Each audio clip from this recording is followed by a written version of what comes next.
North Korea's Kim Jong-un. This is the first time in over 2 years that South Korea has shut off the loudspeakers aimed at North Korea. South Korea's giant wall of speakers broadcast news reports boasting of their prosperity, aiming it at both North Korean border troops and villages near the border. They occasionally play music or radio dramas, though the main point is to demoralize the other side. A spokesman told reporters the move was intended to ease military tensions ahead of Friday's summit and also to set a new tone. South Korean officials would not say if the loudspeakers would remain off after the summit. The expectation, though, was that the summit will include more discussions of a peace treaty, formally ending the Korean War, which is still officially ongoing since 1950. If a peace deal happens, there would clearly be no need to broadcast such messages across the border any longer. North Korea has its own loudspeakers on the other side of the border, mostly broadcasting criticism of South Korea. North Korea has not commented on what will happen with their loudspeakers. Indeed, given how much North Korea has toned down all other rhetoric, it is unclear at this point what those speakers have even been broadcasting. For over 40 years, Roberts & Roberts Brokerage has been a trusted source for buying and selling precious metals. Gold, silver, platinum, and palladium. They don't feed the banks. They're Bitcoin preferred and have removed the minimum purchase amount for all orders paid in the digital currency. Call Roberts & Roberts Brokerage today for knowledgeable advice on buying and selling precious metals and a forward-thinking approach to new technologies. 800-874-9760 or visit online at rrbi.co. UPI reports the U.S. Supreme Court ruled Tuesday that foreign corporations cannot be sued in U.S. courts for violation of international law. The 5-4 ruling is a loss for about 6,000 foreign victims of terrorist attacks in Israel and Gaza who accused Jordan-based Arab Bank of using its New York branch to distribute millions of dollars to terrorists and their families. While many victims had wanted to sue the bank in U.S. court, the Supreme Court on Tuesday disagreed with the legality of the prospect. Justice Anthony Kennedy wrote in the court's lead opinion, "Courts are not well suited to make the required policy judgments that are implicated by corporate liability in cases like this one." Justice Sonia Sotomayor, writing for the dissenting group, argued that the ruling let companies benefit from their corporate status without having to shoulder fundamental responsibilities. Zencash is the world's first private, distributed, and reliable platform for communications, transactions, and publishing. Zencash has the ability to use both transparent and shielded transactions, with shielded transactions using zero-knowledge proofs. Zencash features global governance with inclusive decision-making, reliable funding for continuous improvements, and documentation and wallets in many languages that are available for Linux, Mac, Windows, and Android devices. Learn more at zensystem.io. That's zensystem.io. Reuters reports monkeys lack standing to sue for copyright protection, and an animal rights group cannot act as legal guardians in such a matter, according to a U.S. appeals court ruling on Monday in a battle over ownership of a smiling selfie taken by an endangered macaw. The dispute stemmed from a famous image that Naruto, a rare crested macaw who lives in a nature reserve, snapped using a camera that British photographer David Slater left mounted and unattended during a 2011 trip. His grinning visage, which Slater published in a wildlife book, went viral and triggered the long-running legal battle over who had the copyright. The judges of the U.S. Ninth Circuit Court of Appeals based in San Francisco said the panel held that the monkey lacks statutory standing because the Copyright Act does not expressly authorize animals to file copyright infringement suits. The court's opinion added that PETA was not a next friend of the monkey in a legal sense and failed to establish that it had a significant relationship with him. Jeff Kerr, general counsel for PETA, said in a statement, denying Naruto the right to sue under U.S. Copyright Act emphasizes that he is discriminated against simply because he's a non-human animal. PETA had argued that the monkey was the legal owner of all the photos he took, but a federal judge in San Francisco ruled in January 2016 that copyright laws do not apply to animals. Slater announced that he would donate 25% of future revenues from the photograph to charitable groups that protect Naruto and other members of his species in Indonesia. The case was brought in a U.S. court because Slater's book was available for sale in the United States. This has been FPP Radio News, online at fppradio.com. The push to legalize marijuana is gaining momentum. These prescription doobies will do a whole lot more than just give patients a case of the munchies. Proponents are piping up to say that medical marijuana can help patients with some of the chronic illnesses that have been majorly killing their buzz. Unfortunately, 36 U.S. states are still not a kind bud of the legalization argument. But in states that do have the plan, the results have been, well, pretty far out, man. Patients nationwide are bluntly asking state legislatures to finally mellow out so that they and their doctors can work jointly to stop the suffering that's making a hash of their lives. So it's clearly an issue that means a lot to these patients. So states shouldn't toke their time with this policy. We'd be upset if patients had to wait a long time. This is the Onion News Network.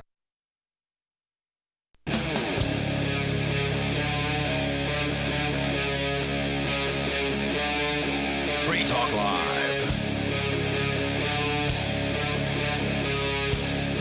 This is Free Talk Live. We'll give you the toll-free call-in line here momentarily where you can call in and join us and bring up whatever is on your mind. The us in studio tonight is Darryl. And Heather. And Chris. And Chris, I've been seeing some headlines about Greyhound and something, but I've not actually had a chance to read any of the articles, and I'm glad that you actually brought in an article about this. Leaving the driving to us. I literally haven't even heard about this until a minute ago when I checked the show prep. Greyhound, it's a bus company. No, I know the Greyhound, but I didn't hear the story of it. Right. What's interesting about Greyhound other than smelly seats and... Yeah, so... Never ridden Greyhound. Really? Yeah. I have, and... So have I. I've actually been affected by what is being discussed in this article, where 21 and a half years ago, my dad had the brilliant idea that for Christmas, he and I would take a bus from Alabama to California to visit my brother. Sort of a trip across the country. You can do that a number of ways. And 50 hours. 50. That included a couple of stops in various places. Well, you were probably in first class, or do you have a sleeping car? Oh, no, that's trains or we were planes. You're on a Greyhound. A Greyhound, yeah. So, we did get out of the bus for a couple of hours where we changed buses in Dallas. Right. And then we changed buses somewhere else. Aren't they always like you change buses at like 3 a.m.? Or were yours actual daytime changes of the bus? Dallas, I think, was late afternoon. Okay, well, that's decent. But still, it wasn't one of those things to where we actually had enough time to do anything in Dallas. We were just there. Oh, you've got 2.5 hours until the next bus. But somewhere around El Paso, and then I think somewhere close to the California border, we had to deal with Border Patrol.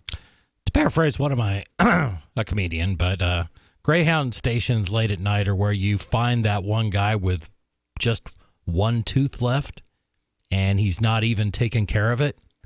Like, you figure if you're down to your last tooth, might as well brush it. You might want to baby it a bit, right? Floss it. Yeah. It makes flossing easier when you Go only ahead, have when one. you only got one left.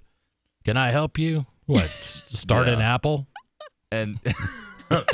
that also reminds me of Waffle House. Nothing against Waffle House. I love my hash browns scattered, covered, and chunked. Too soon? But at 2 o'clock in the morning, generally there are more people in the Waffle House than there are teeth in the waitress's mouth. Yeah, I love that time of day, though, whether it's Denny's or it's Waffle House, just post-bar closing, that's fun. I'll never understand any food service place that hires people that either don't have good dental hygiene or physical hygiene or something. Well, they're not taste testing the food. They're just serving the food. If you don't take care of yourself, I'm sorry. Even if you're homeless, there's public showers at places. Find a way. And one of my biggest pet peeves, though, dirty fingernails on a server. Yeah, because that's just saying I do not wash my hands. So let's actually talk about why Greyhound is currently in the news. Dirty fingers. Well, maybe. Only the mechanics. There you go. But Greyhound is choosing to let Border Patrols demand its passengers' papers. Let me repeat that. The company is not required to have Border Patrol come on board, but it's choosing to let Border Patrol come on board Right, and again, demanding people's papers. This seems to be something that isn't new because, like I said, 21 and a half years ago, I remember Border Patrol coming on asking people for all kinds of stuff. Yeah. But again, you were traversing the southern half of the country, and the border. We never crossed the border. I get it, but the idea that, you know, protecting the border and all this stuff is a new thing, it's not. This is they've been talking about this since I don't know when. I remember since Reagan that the border was a topic, and it came up pretty much every election. I would say probably since the 1860s, because the first federal immigration control was passed in 1872, the Chinese Exclusion Act. Yeah, and probably like that. But, you know, the real sensitivity to, you know, the border and the flow of illegal immigrants and drugs and all the horrible things that people allege go across it. So, Border Patrol officers routinely board buses without a warrant, without specific people they're targeting, up to 100 miles from the border. That's either our Canadian border or our Mexican border, and ask passengers for their papers. Or the coast, because the coast technically is a border. That's true. Greyhound, the nation's largest intercity bus line, lets the Border Patrol do it and doesn't plan to stop. Greyhound officials say they're just complying with the law. But 10 ACLU state affiliates argue Greyhound has the right and the responsibility to its passengers to demand a warrant for Border Patrol officers to board its buses.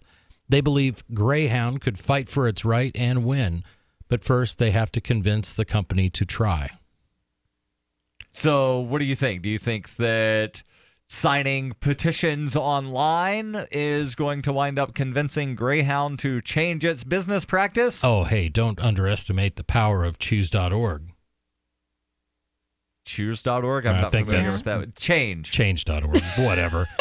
My point being, by using the absolutely incorrect website, is that crap never works. I wonder how many people just put choose.org into their Oh, I got to go check that out. bar. Chris talked about choose.org.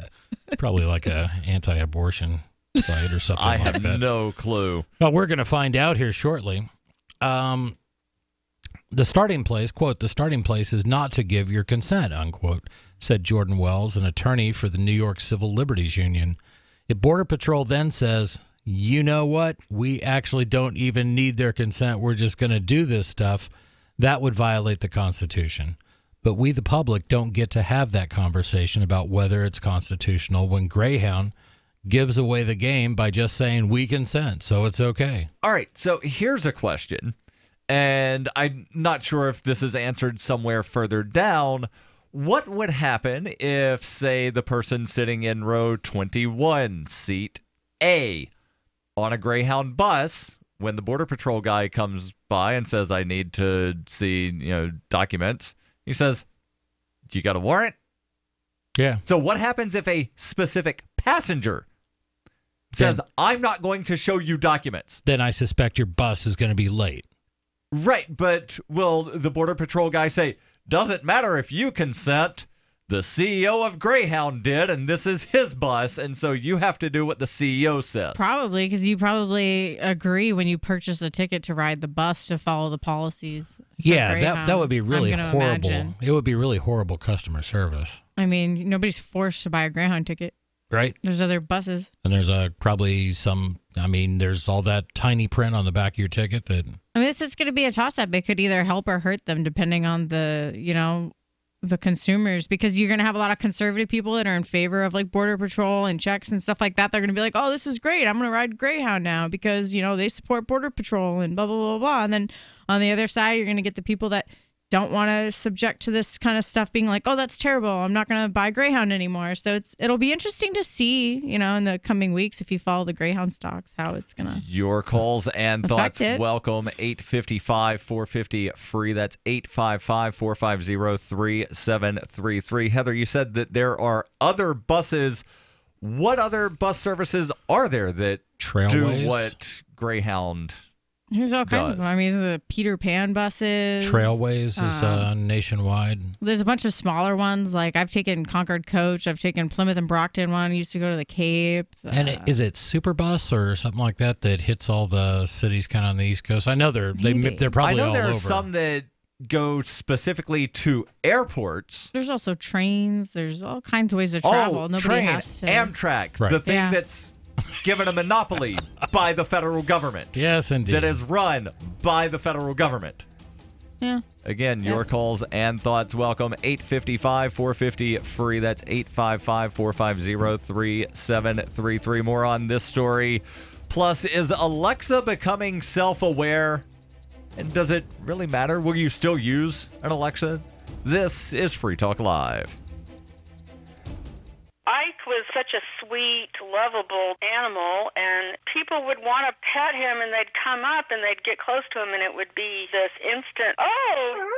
My dad didn't want to touch him. It's like, ooh, get the stinky dog away from me. Even after we'd give her a bath, she would still stink. Very stinky, both bad breath and bad gas. I asked the vet, and he said some dogs are just stinky. Does your dog itch, scratch, stink, or shed like crazy? Come to Dynovite for help. DINOVITE.com. The omega-3 fatty acids. Flaxseed, zinc, alfalfa. The digestive enzymes that are cooked out of regular dog food. The ingredients convinced me that it was definitely worth trying. After about a week, he started smelling normal. My husband and I were really kind of astonished. Dynovite is nutrition. 859-428-1000. DINOVITE.com.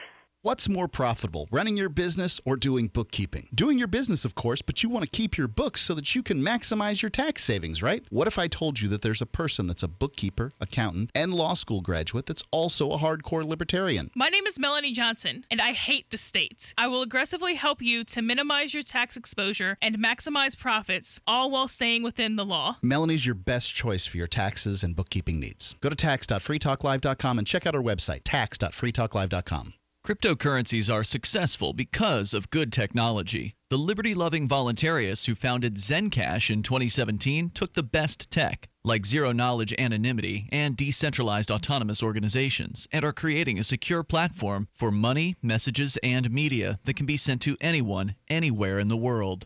Zencash is a cryptocurrency dedicated to peace, anonymity, and decentralization. Find out more at zencash.com. That's zencash.com.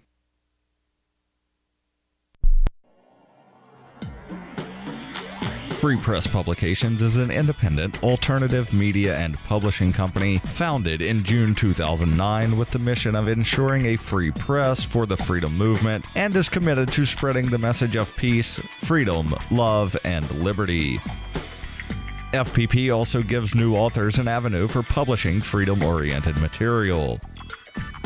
FPP brings you daily news and commentary on the website fpp.cc, as well as a daily 5-minute newscast, FPP Radio News, and weekly news, views, and commentary in the FPP Freedom Minute and Peace, Love, Liberty Radio at fppradio.com, and the monthly newspaper FPP News at news.fpp.cc.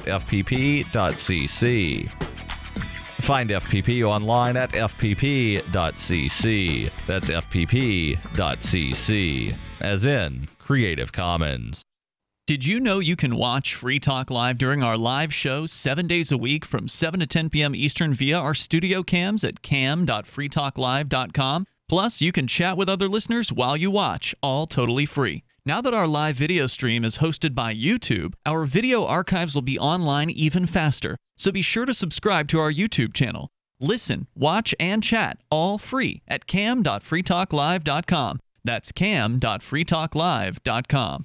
We've all heard about blockchain assets like Dogecoin, Ether, and Ripple. Bitcoin isn't the only player in the blockchain game any longer. And for those of us wondering how to get our hands on these digital assets, finally, there's a solution. Shapeshift.io allows you to buy and sell between your digital assets and Bitcoin instantly between your own digital wallets. I've used it with ease. Shapeshift.io. There's no account or email address needed. You send them the crypto you want to sell. They send back the crypto you want to buy. It's that easy. Shapeshift.io.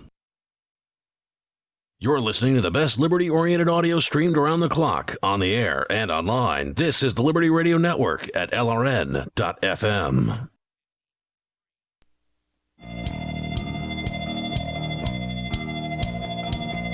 This is Free Talk Live. 855-450-FREE. That's 855-450-3733. We're talking about Greyhound allowing the feds to violate the rights of their passengers.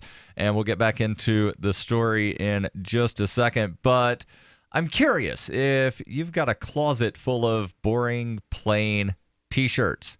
Do you wish you had some T-shirts that were clever and witty, but you're a libertarian who is kind of broke and you only have $6 and you refuse to buy from somebody that's not a libertarian? Well, I've got some good news for you. $6 Shirts has a gigantic selection of witty, clever T-shirts that could possibly make you the most exciting person in your boring social group. And those shirts are as low as $6. Now, they do have a daily special for a $4 T-shirt, but you've got to sign up for their email list to wind up getting notified about that tea time special. And best of all, the shirts are sold by somebody like you, a listener of Free Talk Live. They have a huge selection of T-shirts. I was actually wearing one earlier today that showed a T-Rex trying to do a push-up, and it said T-Rex hates push-ups because, you know, he's got tiny little arms and a big giant head. Use code FTL when you go to $6shirts.com. That's the number 6, $6shirts.com. Use code FTL for 10% off. And they take Bitcoin, which means they also have Bitcoin-related T-shirts. $6shirts.com. Code FTL saves you 10%.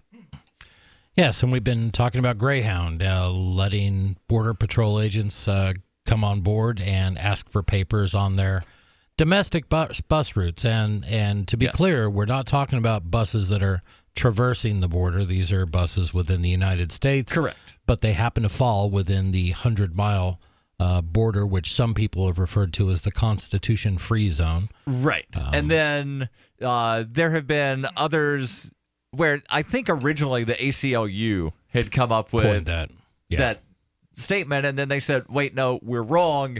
The feds can do whatever they want, wherever they want, and then it's just up to some kind of judge to decide whether they violated something. But one thing that's interesting, even if we say it's only 100 miles from a port of entry, which is a very, very specific term, Kansas is a port of entry because Kansas City International Airport means that some people arrive in the United States from internationally in Kansas City. So 100 miles from Kansas City, 100 miles from Chicago, 100 miles from Dallas-Fort Worth, 100 miles from every international airport, which basically then covers the entirety of the United States. Yes, and excuse me, certainly the entire, the majority of the population. Right. The tactic of boarding buses to ask passengers for papers isn't new to the Trump administration, but immigration rights advocates say it's happening more frequently as the president seeks to detain and deport more immigrants. People were outraged in January when a Greyhound passenger posted video of Border Patrol officers demanding proof of citizenship from every passenger on the bus. And it's not just buses. Border Patrol has also questioned passengers on Amtrak trains, and last year, Customs and Border Protection agents demanded passengers on a flight show ID when leaving a domestic flight. This isn't for buses, trains, or flights coming into the U.S. It happens when people are traveling from place to place inside the U.S. Customs and Border Protection, which includes Border Patrol, say that it's all within its authority. A spokesperson cited a statute that says immigration officers may, quote, board and search for aliens in any vessel, unquote, within a reasonable distance from the border and without a warrant. The CB... Reasonable distance, which, again, could mean whatever they want it to mean. Right, and what's reasonable to the government may not be reasonable to the Constitution. The CBP spokesperson declined to elaborate on whether the agency requires probable cause or suspicion to board buses and request documents from passengers.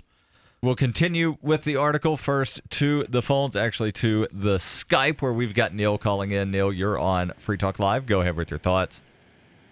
Yeah, guys, back from 1980 to 1982, I drove a tour bus for a company called Greyhound Tours out of Anaheim, California. All right. And 5 days a week, I took a tour. It was called the Tijuana Tour of tourists down into Tijuana every day. They had like hundreds of feet of reserved parking on Revolution Street in Tijuana for the Greyhound buses. And on the way back in, across the border, every day, we would pull over to the side, and the immigration officers would come on the bus. They would open up the underneath compartments where there was never anything at, right? Because they weren't hauling baggage, but there could have been somebody hiding there, and that was acceptable back then. I don't understand why it's a big deal now. As an American citizen, Neil, the difference is have a problem with this. The difference in 1980 and 1982 that you're talking about, you were crossing the border into Mexico. What's happening here is a bus going from, say, Dallas to El Paso that is not crossing into Mexico. The Border Patrol is coming on that bus that is staying within the United States. Do you see the difference? Well, yeah, but if they're picking up outside of that 100-mile zone, they could be carrying illegals that are thinking they're going to get away with something. So I don't have a problem with them checking it. They check cars. Right. But that the doesn't question, make it right. Yeah, that's a question. And let's just say, Neil, I'm on one of these buses. You know, do I deserve to get my Fourth Amendment rights trampled upon because the federal government is on a fishing expedition basically for illegal aliens? Do I have to provide my papers without warrant? Is that right? And I guess that's what we're getting to. Do you feel that that's right? Is that in tune with the Constitution? I mean, you don't have to ride the bus, though. No, but let's say I did. That's my question for Neil. So I really don't want to split hairs on that because our Border Patrol is trying to do their job. And if I'm a legal citizen of the United States, I do not have a problem with proving who I am. They're after the ones that can't prove who they are, and they're trying to stop this. But what about probable cause, Neil? Well, yeah, and I was going to say, do you speak for all U.S. citizens? Do you speak for me? No, I'm speaking as me as a U.S. citizen. Correct. And I can't understand why any other citizen would have a problem with showing who that they, in that whatever, because we got to do something to stop this stuff, and we got to do all we can to help. I understand where you're coming from. Believe me, I got a lot of friends who feel exactly the same way. Where I come from is this. I am less concerned with illegal immigrants coming over and taking some farming jobs or even getting on welfare. I'm less concerned with that than a government that feels living in a country where the government feels it can demand anything it wants from me. And it's not just about demanding my papers. It's demanding to tap my phones. It's demanding to eavesdrop on me. It's demanding to turn the microphone on my cell phone. All these little things, and they all violate the Fourth Amendment. I'm just sick of letting them do it. Neil, thank you for the call. Your calls and thoughts welcome. 855-450-FREE. That's 855-450-3733. Are you okay with having your rights violated? Hunters, anglers, campers, and survivalists. Get back to nature. Expand your horizons with the highest quality, most versatile, unique slingshots and sling bows on the market at slingbow.com. Sling bow products are compact and models start from just $17.98. They're perfect for your bug out bag or storing in your vehicle. Give yourself and your loved ones the excitement and tradition of sling bow. A new frontier in archery and truly modern twist on this primitive survival tool. Feel the thrill only at slingbow.com.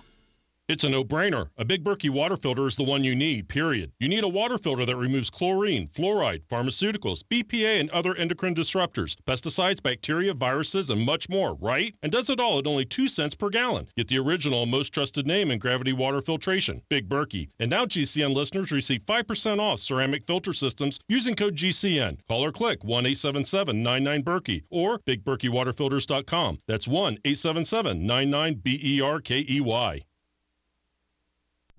On Free Talk Live, we're bringing people to the ideas of liberty every day. From wrestling superstars like Glenn Jacobs. You guys really are having an impact, I believe. Like I said, a lot of where I am now is due to listening to Free Talk Live. You changed my mind on some very important issues years ago. To random people tuning in on the radio. I was kind of stuck in the left-right paradigm. I heard your show by chance on a Saturday night.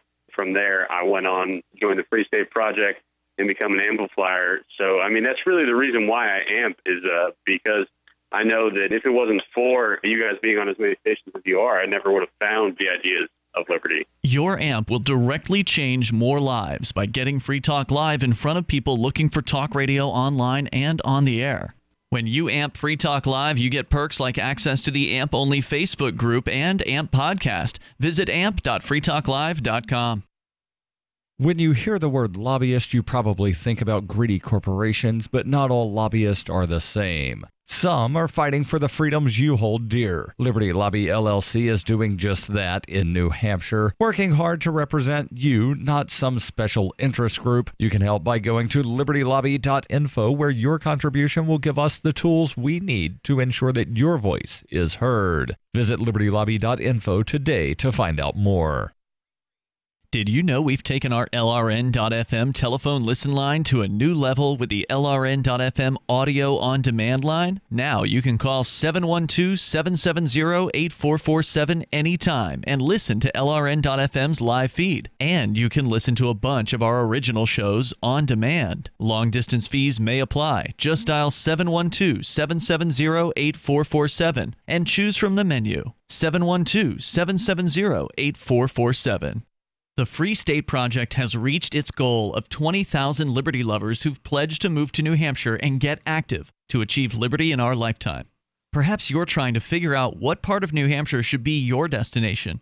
If so, consider Keene. You'll find more than 150 reasons to move to Keene at move.freekeene.com. Keene is famous for its historic, publicity-generating activism, as well as being the liberty media capital of the world. It's home to freekeene.com, New Hampshire's destination for liberty activism, news, and opinion. For years, we've been compiling over 150 reasons to move to Keene at move.freekeene.com, where you'll learn about some of what's happening here and what makes Keene a great place to live. If you love liberty, you'll probably enjoy anywhere you end up in the Shire. But do your due diligence first. Please visit move.freekeene.com for the full list of over 150 reasons to move to Keene. That's move.freekeene.com. Do you love Twitter? Make sure you favorite the LRN.FM Twitter account so you can receive our tweets at twitter.lrn.fm. That's twitter.lrn.fm.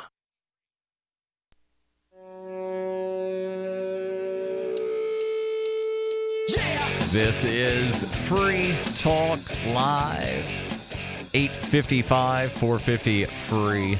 That's 855-450-3733. That's the toll-free call-in line where you can call in and join us. But maybe you want to interact with other listeners instead of interacting with us on the air. Well, you can do that using the Discord thing. Head over to discord.lrn.fm. There's all kinds of chat rooms. You can call in using the Discord call-in line, but I think most of the people just wind up chatting with one another in one of the various chat rooms that exist there, discord.lrn.fm. So we've been talking about Greyhound and Border Patrol, and Greyhound allowing Border Patrol to violate the rights of their passengers. And we just had a caller call in that said he doesn't mind that rights are being violated because we've got to stop them. I don't know if they're necessarily being violated if you choose to ride that particular bus and you knowingly purchase a ticket knowing that could be a reality. That's not a violation of rights. That's you choosing to ride private business. Walking down the sidewalk and a cop just says, That's different, we need you to come That's in different. and That's something. different. That's different. I'm kind of agreeing with Heather on this because we are talking about a contract between you and Greyhound when you purchase a bus ticket. And if you, whether you know or whether you don't know, do a little research and find out what your carrier's... That's about. That's called individual responsibility. Is that right? That's what it is. You know what I mean, Darryl? You're both speculating on what the Greyhound terms of service actually say, whether it says that FedGov can come in and do whatever. Right now, I'm reading a Huffington Post article, so that's all the information I need to not ride Greyhound. Not that I had planned on it. So let's go to the phones where we've got Patrick calling in from Bullhead City, Arizona. Patrick, you're on Free Talk Live. Go ahead with your thoughts. Well, you asked a really good question. What would the Border Patrol do if you refused? And I've seen things happen in my field. They'll bring the dogs and they'll sniff the bus. They'll think something's up or you're trying to transport something. Suspicious thoughts. It's going to draw attention to yourself. And, the law enforcement, I guess, Border Patrol is a little more stringent when it comes to dealing with public transportation than, say, a local or city or sheriff or anything like that. Right. But a lot of things have to do with that law that states that, like even Arizona with our driver's license, we're going to have them changed because we can't get on airplanes with just our driver's license anymore because, So a lot of that's changed, and you're right. It's a contractual thing that Greyhound has, I guess, with the ADOT or the Department of Transportation. I don't know if it's it's anything that's actually contractual. It just seems to be their policy. Right, and I've actually got the terms of service pulled up right now, and under use agreement, the word search appears, but it's basically saying that you're not allowed to search their stuff or generate searches of their stuff. You can't reverse engineer the bus or the routes or the makeup of the bus. Dang it, I was going to reverse engineer a bus. Under your privacy, there's nothing about searches. Under security, there's nothing about by getting on our bus, you wind up waiving any rights to constitutional protections. Okay. I still don't give you a pass under the common sense law. Like if you read something, it's imaginary law I just made up. It's called common sense. If you read something that says you could potentially be searched on Greyhound buses and then you go and you get searched anyway, and you knowingly go on that bus after having that reasonable suspicion and you get searched, you can't then claim, oh my God, I'm such a victim. Like you made that choice. Well, you can. Yeah. You can. What about under the Homeland Security Act? Do they have something under there? Can you look that up under transportation? Because, I'm going through class after class, and every year I have to go there. With the Homeland Security Act, and believe me, it's as confusing as anything I've ever read in my life. It's War and Peace. Right. Just a class you got to sit through. But yeah, I feel both sides of it, and I know exactly what you're saying, and I respect the heck out of what you're saying. But I don't know what the actual interstate transportation or act or what they have on that. They may have something under there to where Greyhound is like trains, planes, and automobiles, the movies. Right. So automobiles are a little different, but I don't know about public transportation under that act. So I'm not an expert, guy. Patrick, to pull a couple of quotes out of this article, a spokesperson for Greyhound says that they're just complying with the law, but the attorney for the ACLU says they're not following the law. They're facilitating violations of the law. Yeah, that's just it. It depends on who's interpreting the law. One place. Yeah, that's true. That's what I always run into. It's what the written word is. Sometimes they can interpret it one way, and the other term says, "Hey, no, it's not." So I don't know. But like I say, people that get on the buses and stuff, a lot of people travel on the buses because A, they don't like flying, or they can't afford they don't have the proper ID to get on a plane, or they can't afford it. I don't know what that falls under. Right. Well, I found the law. That prohibits agents from coming on board. Let me read it to you.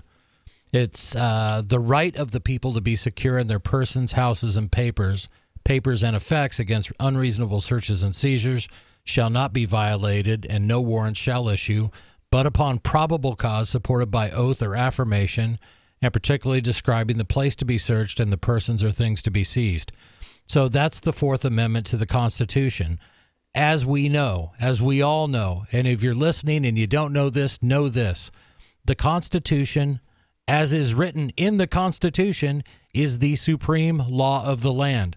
There can be no law that takes place over this law right here. And you may refer to it as the Fourth Amendment, but it's law. It's law on the books. And people need to remember that. We're not just saying, well, the Constitution's a bunch of words and it's a good framework for us to read back on. No, it's law. Yeah, I agree with you completely. I mean, I've always been very fair in what I've done, and I've told you many a times. There are things that I've seen out there that I'm shocked, and people have gotten away with it. Yeah. I think it's because what you're saying right there is people are not aware of the Constitution. They just assume that somebody in uniform and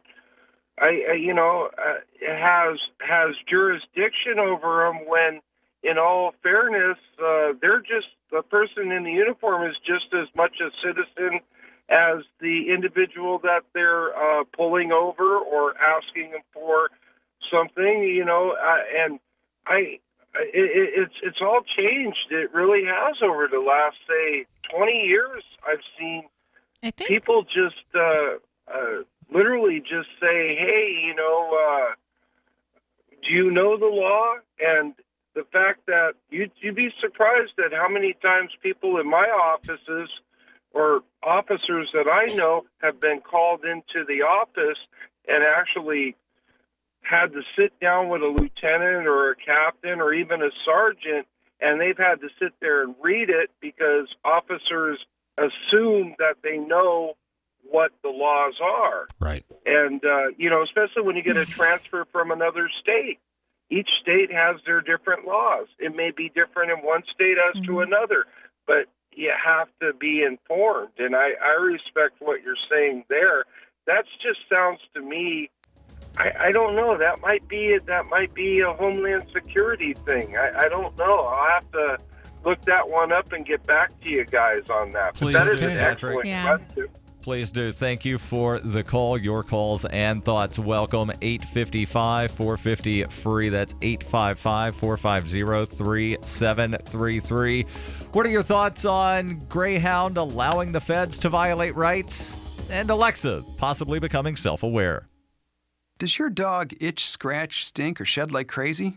Come to Dynovite for help. Order a 90-day supply of Dynovite. Everything we tried failed except the Dynovite. Pick up 2 bottles of Super Mega Fish Oil. Get the third bottle free. Packed with omega-3, DHA, and EPA fatty acids. Super Mega is great for your dog's immune system, healthy skin, and soft, shiny fur. Dogs love it. Try Super Omega Fish Oil. Buy 2, get 1 free. At Dynovite.com. DINOVITE.com.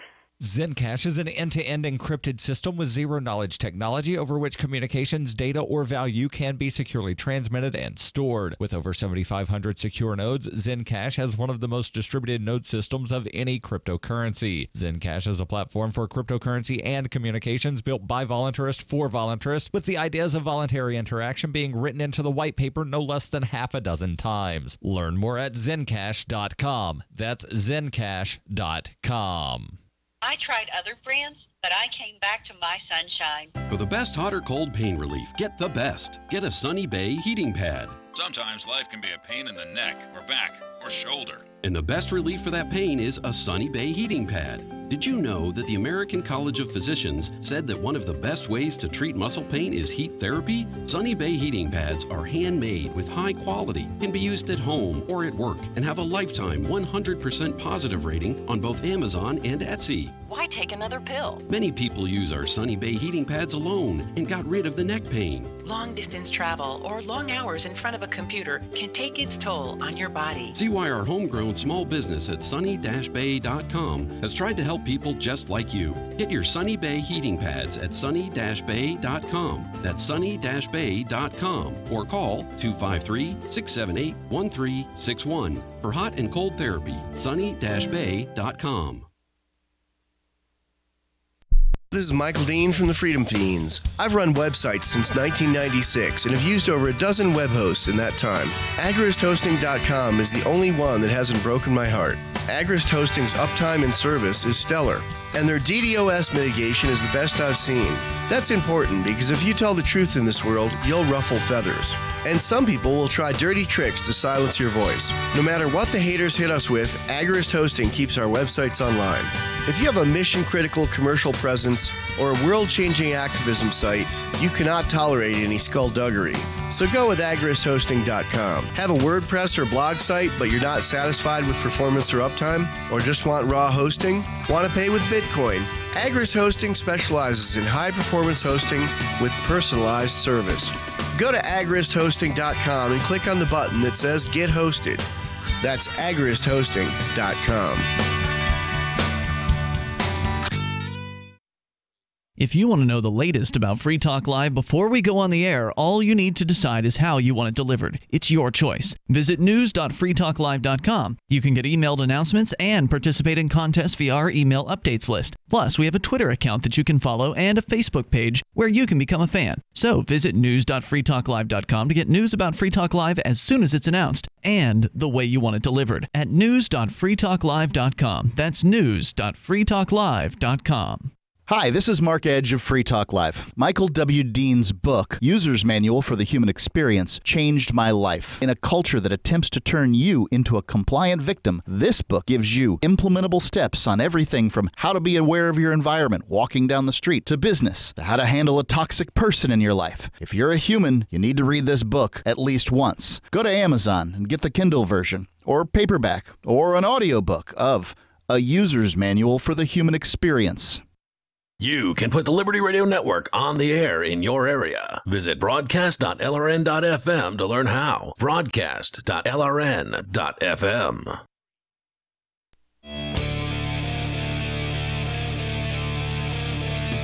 This is Free Talk Live.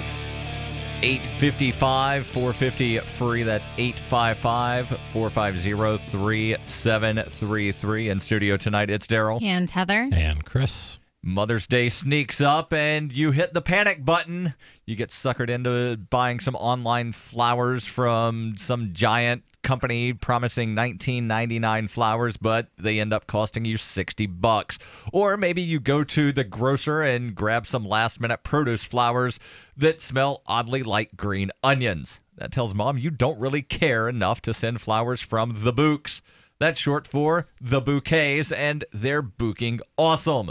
Bouqs flowers are as unique and special as your mom. They're freshly cut from Bouqs farms and delivered straight to your mom, so they last weeks, not days.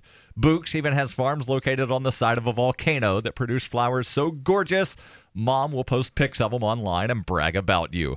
And because Bouqs cuts out the middlemen, you'll get amazingly fresh flowers at an amazing price. Show Mom how much you care. Send her artisan-designed flowers from the Bouqs.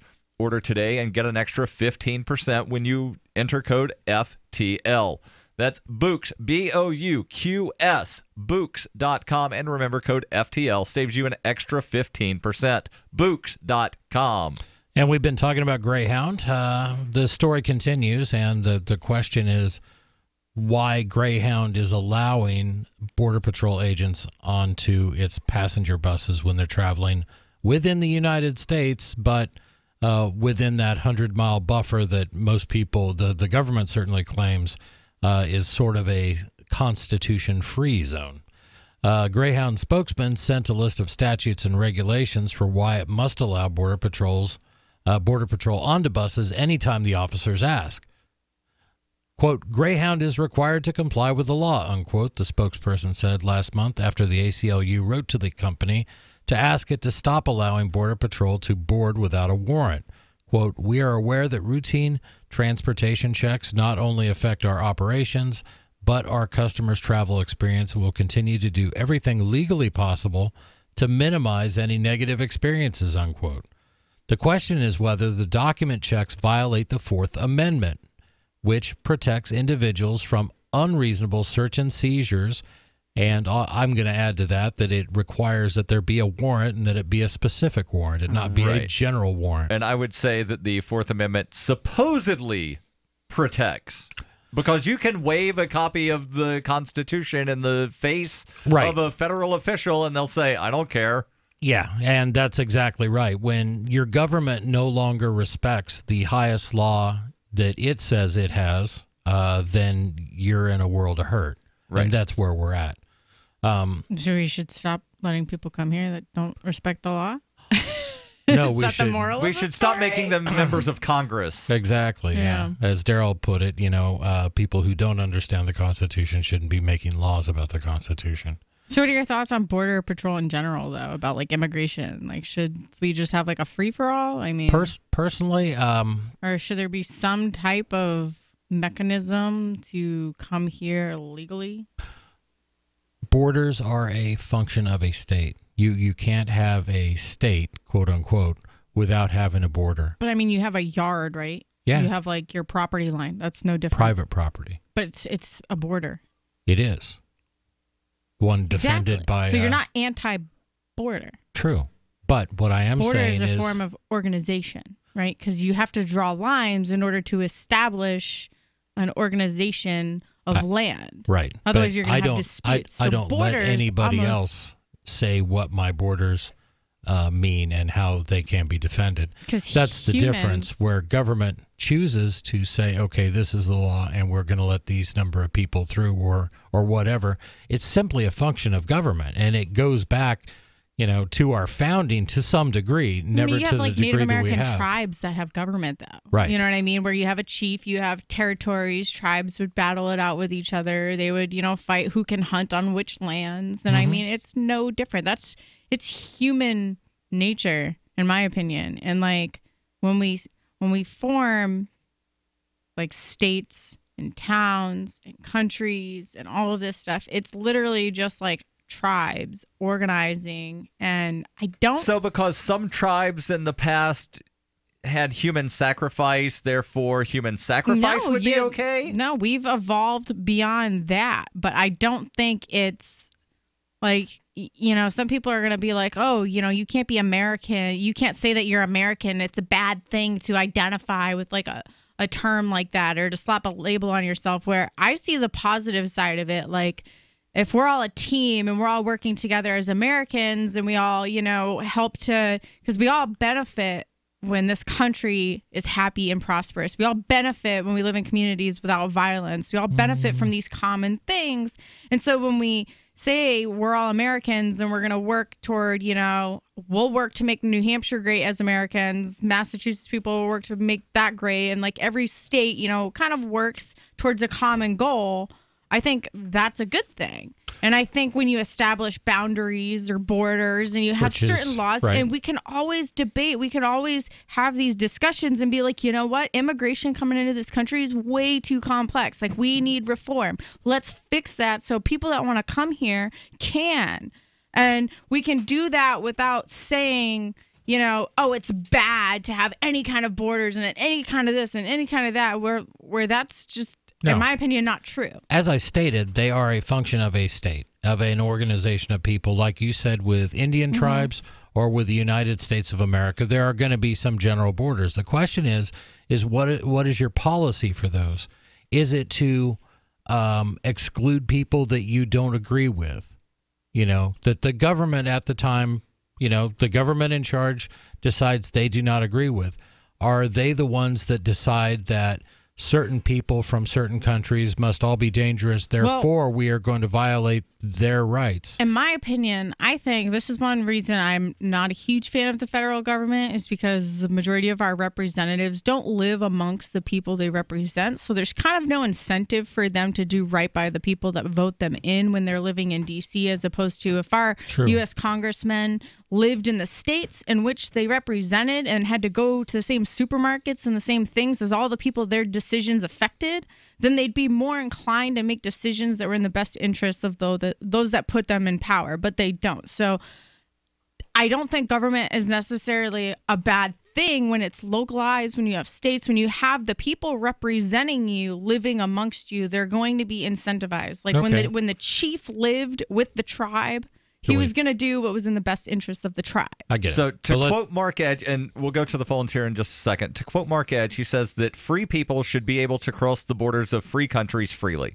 Yeah. And if you can't freely cross the borders, it's not a free country. Well, let's go to Juan calling in from Sarsaparilla, New Mexico. Juan, you're on Free Talk Live. Go ahead with your thoughts. Hello.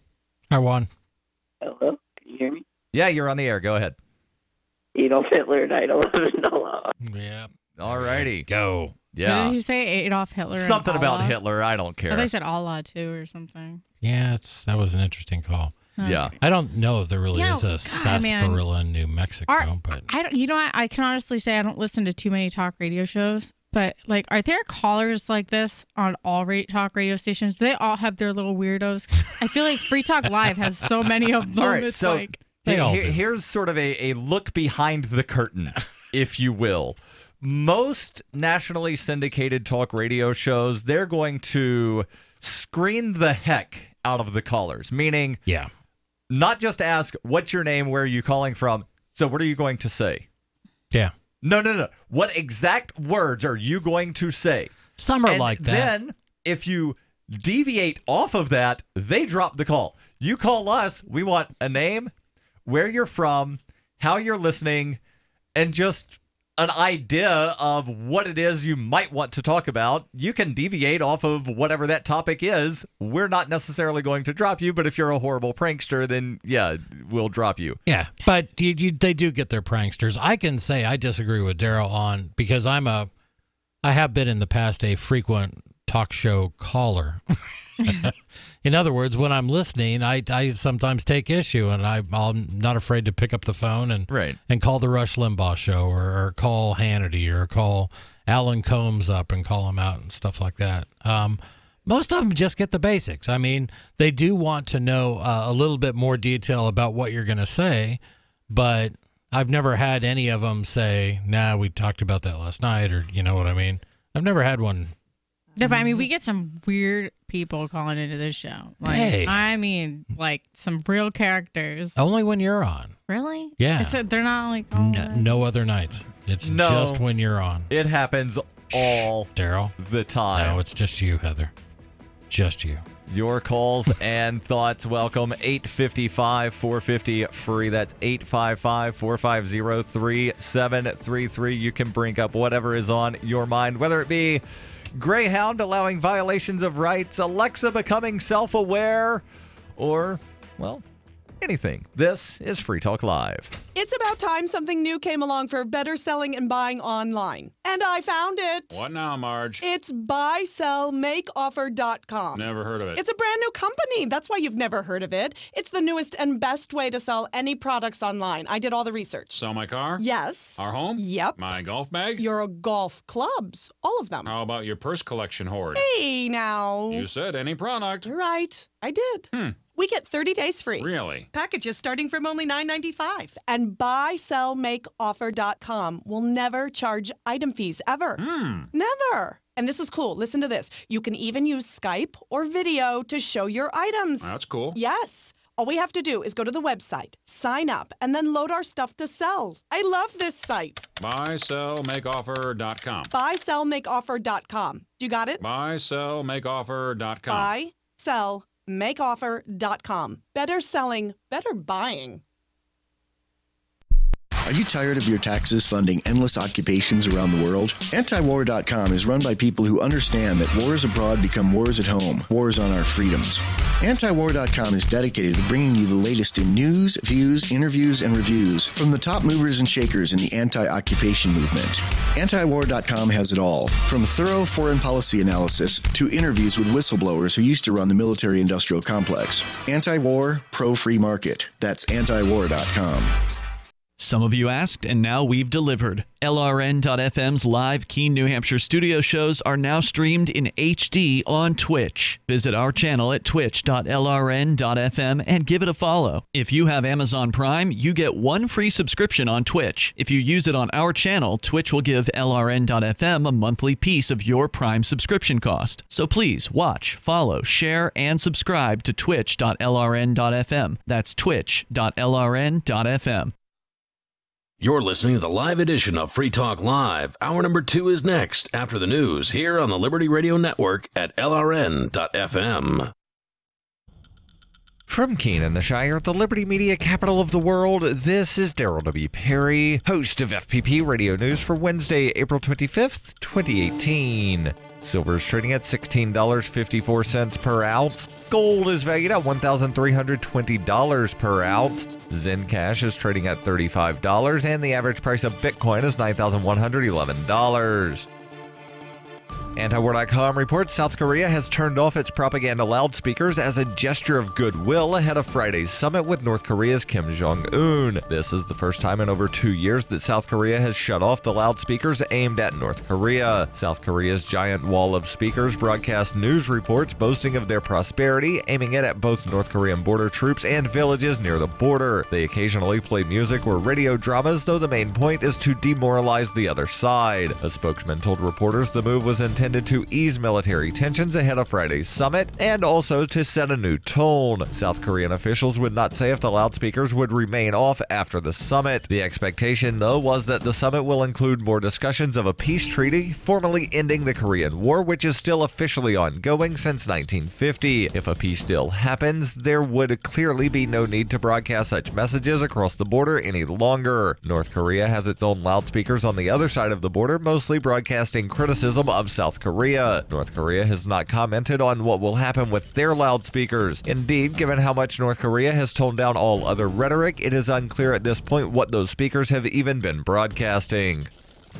For over 40 years, Roberts & Roberts Brokerage has been a trusted source for buying and selling precious metals. Gold, silver, platinum, and palladium. They don't feed the banks. They're Bitcoin preferred and have removed the minimum purchase amount for all orders paid in the digital currency. Call Roberts & Roberts Brokerage today for knowledgeable advice on buying and selling precious metals and a forward-thinking approach to new technologies. 800-874-9760 or visit online at rrbi.co.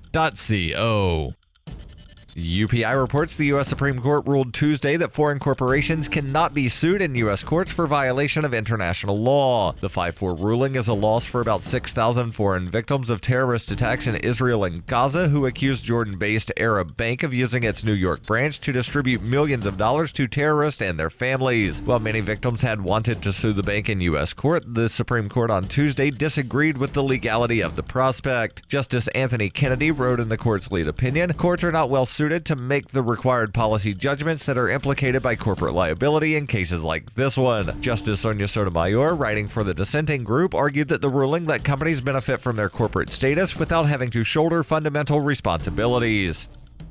Zencash is the world's first private, distributed, and reliable platform for communications, transactions, and publishing. Zencash has the ability to use both transparent and shielded transactions, with shielded transactions using zero-knowledge proofs. Zencash features global governance with inclusive decision-making, reliable funding for continuous improvements, and documentation and wallets in many languages that are available for Linux, Mac, Windows, and Android devices. Learn more at zensystem.io. That's zensystem.io. Reuters reports monkeys lack standing to sue for copyright protection, and an animal rights group cannot act as legal guardians in such a matter, according to a U.S. appeals court ruling on Monday in a battle over ownership of a smiling selfie taken by an endangered macaw. The dispute stemmed from a famous image that Naruto, a rare crested macaw who lives in a nature reserve, snapped using a camera that British photographer David Slater left mounted and unattended during a 2011 trip. His grinning visage, which Slater published in a wildlife book, went viral and and triggered the long-running legal battle over who had the copyright. The judges of the U.S. Ninth Circuit Court of Appeals based in San Francisco said the panel held that the monkey lacks statutory standing because the Copyright Act does not expressly authorize animals to file copyright infringement suits. The court's opinion added that PETA was not a next friend of the monkey in a legal sense and failed to establish that it had a significant relationship with him. Jeff Kerr, general counsel for PETA, said in a statement, denying Naruto the right to sue under U.S. Copyright Act emphasizes that he is discriminated against simply because he's a non-human animal. PETA had argued that the monkey was the legal owner of all the photos he took, but a federal judge in San Francisco ruled in January 2016 that copyright laws do not apply to animals. Slater announced that he would donate 25% of future revenues from the photograph to charitable groups that protect Naruto and other members of his species in Indonesia. The case was brought in a U.S. court because Slater's book was available for sale in the United States. This has been FPP Radio News, online at fppradio.com. According to a groundbreaking new study published Thursday in the New England Journal of Medicine, psychologists have discovered that the average person, while ostensibly appearing to be normal and mentally sound in their day-to-day lives, immediately becomes a deranged psychotic when alone at home. We observed hundreds of subjects with successful careers, numerous friends, and loving families. Perfectly normal. But as soon as they were at their homes by themselves, they began presenting behavior consistent with those suffering from dementia, schizophrenia, and various other acute mental illnesses. Researchers illustrated the study's findings with footage of 29-year-old test subject Brian Temple, who, despite having a steady job and maintaining an ordinary social life, exhibited increasingly erratic and unstable activity from the moment he was alone in his apartment, including dancing in his kitchen to no music whatsoever, making grotesque faces in the mirror for extended periods of time, and seemingly having conversations with no one in particular. This is the Onion News Network.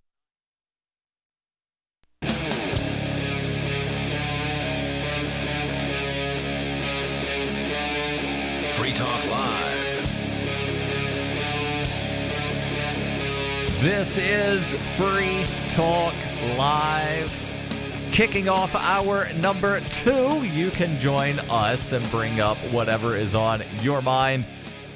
And you can call us toll-free, 855-450-FREE. That's 855-450-3733. In studio, it's Darryl. And Heather. And Chris. And we talked the first hour about the Greyhound situation, where Greyhound is allowing federal agents to violate the rights of their passengers.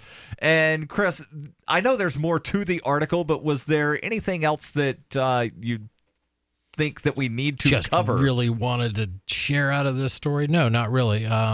It's a basic question. It's do you want to travel with a carrier who does not respect your Fourth Amendment protected rights, allegedly protected rights? And that's the question. I'm sure, as you alluded to before, at some point some Greyhound passenger is going to say, Greyhound allowed Border Patrol on, and they searched me, and that was unconstitutional. Right. And then the courts will decide whether or not that goes forward. There have been a number of cases where the courts have a real long history of letting the government do things that are unconstitutional. Right. And the article here, and since you mentioned that, I'll mention one of the cases, but they say that many legal experts are unsure if the company could prevail if either company executives or drivers refused the searches. Other people say that Greyhound could win in court. And again, this article from HuffPo, and I have posted on the Facebook and the Twitter, says that courts have approved of warrantless stops of cars by the Border Patrol. The Supreme Court ruled in the 1976 case U.S. v. Martinez Fuerte that checks on roads a distance from the border at which every car is stopped for brief questioning were not a violation of the Fourth Amendment. And that's why if you ever travel on Interstate 10 across Texas, going from, one side of El Paso to the other, you'll wind up being stopped. And I forget which side of El Paso the westbound stop is and which side the eastbound stop is, but I've driven through both several times. And then I think I-35, somewhere near Houston, maybe. There's, there are a few of these checkpoints throughout various places.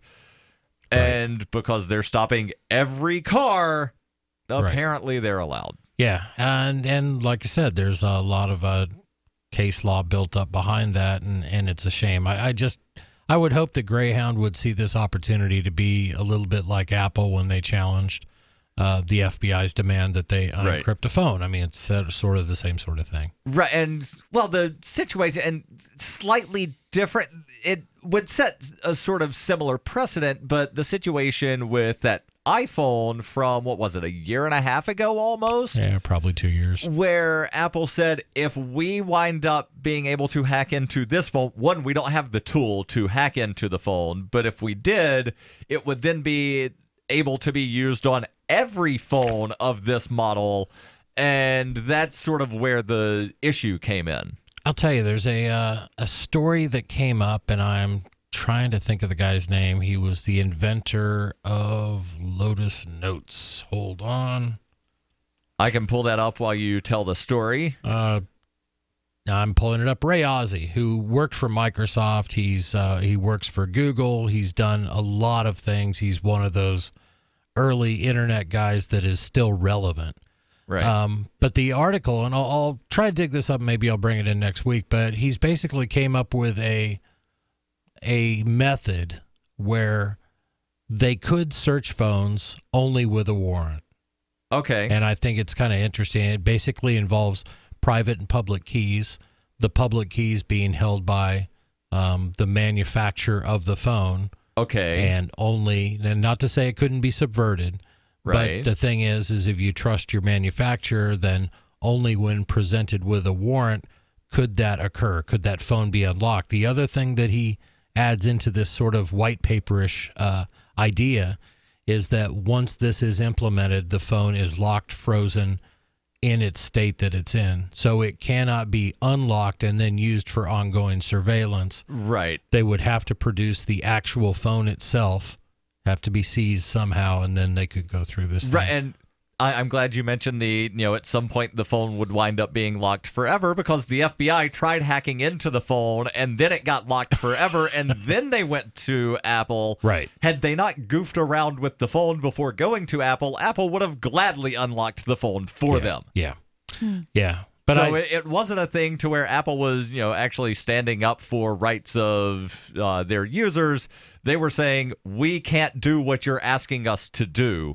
Not, we're not willing to do what you're asking us to do. It's, we physically can't do it. And I guess the point is that, and when you bring things up like, it's unconstitutional to search people without probable cause and without a warrant. And honest to God, there's so many people in this country whose first response will be, you're un-American.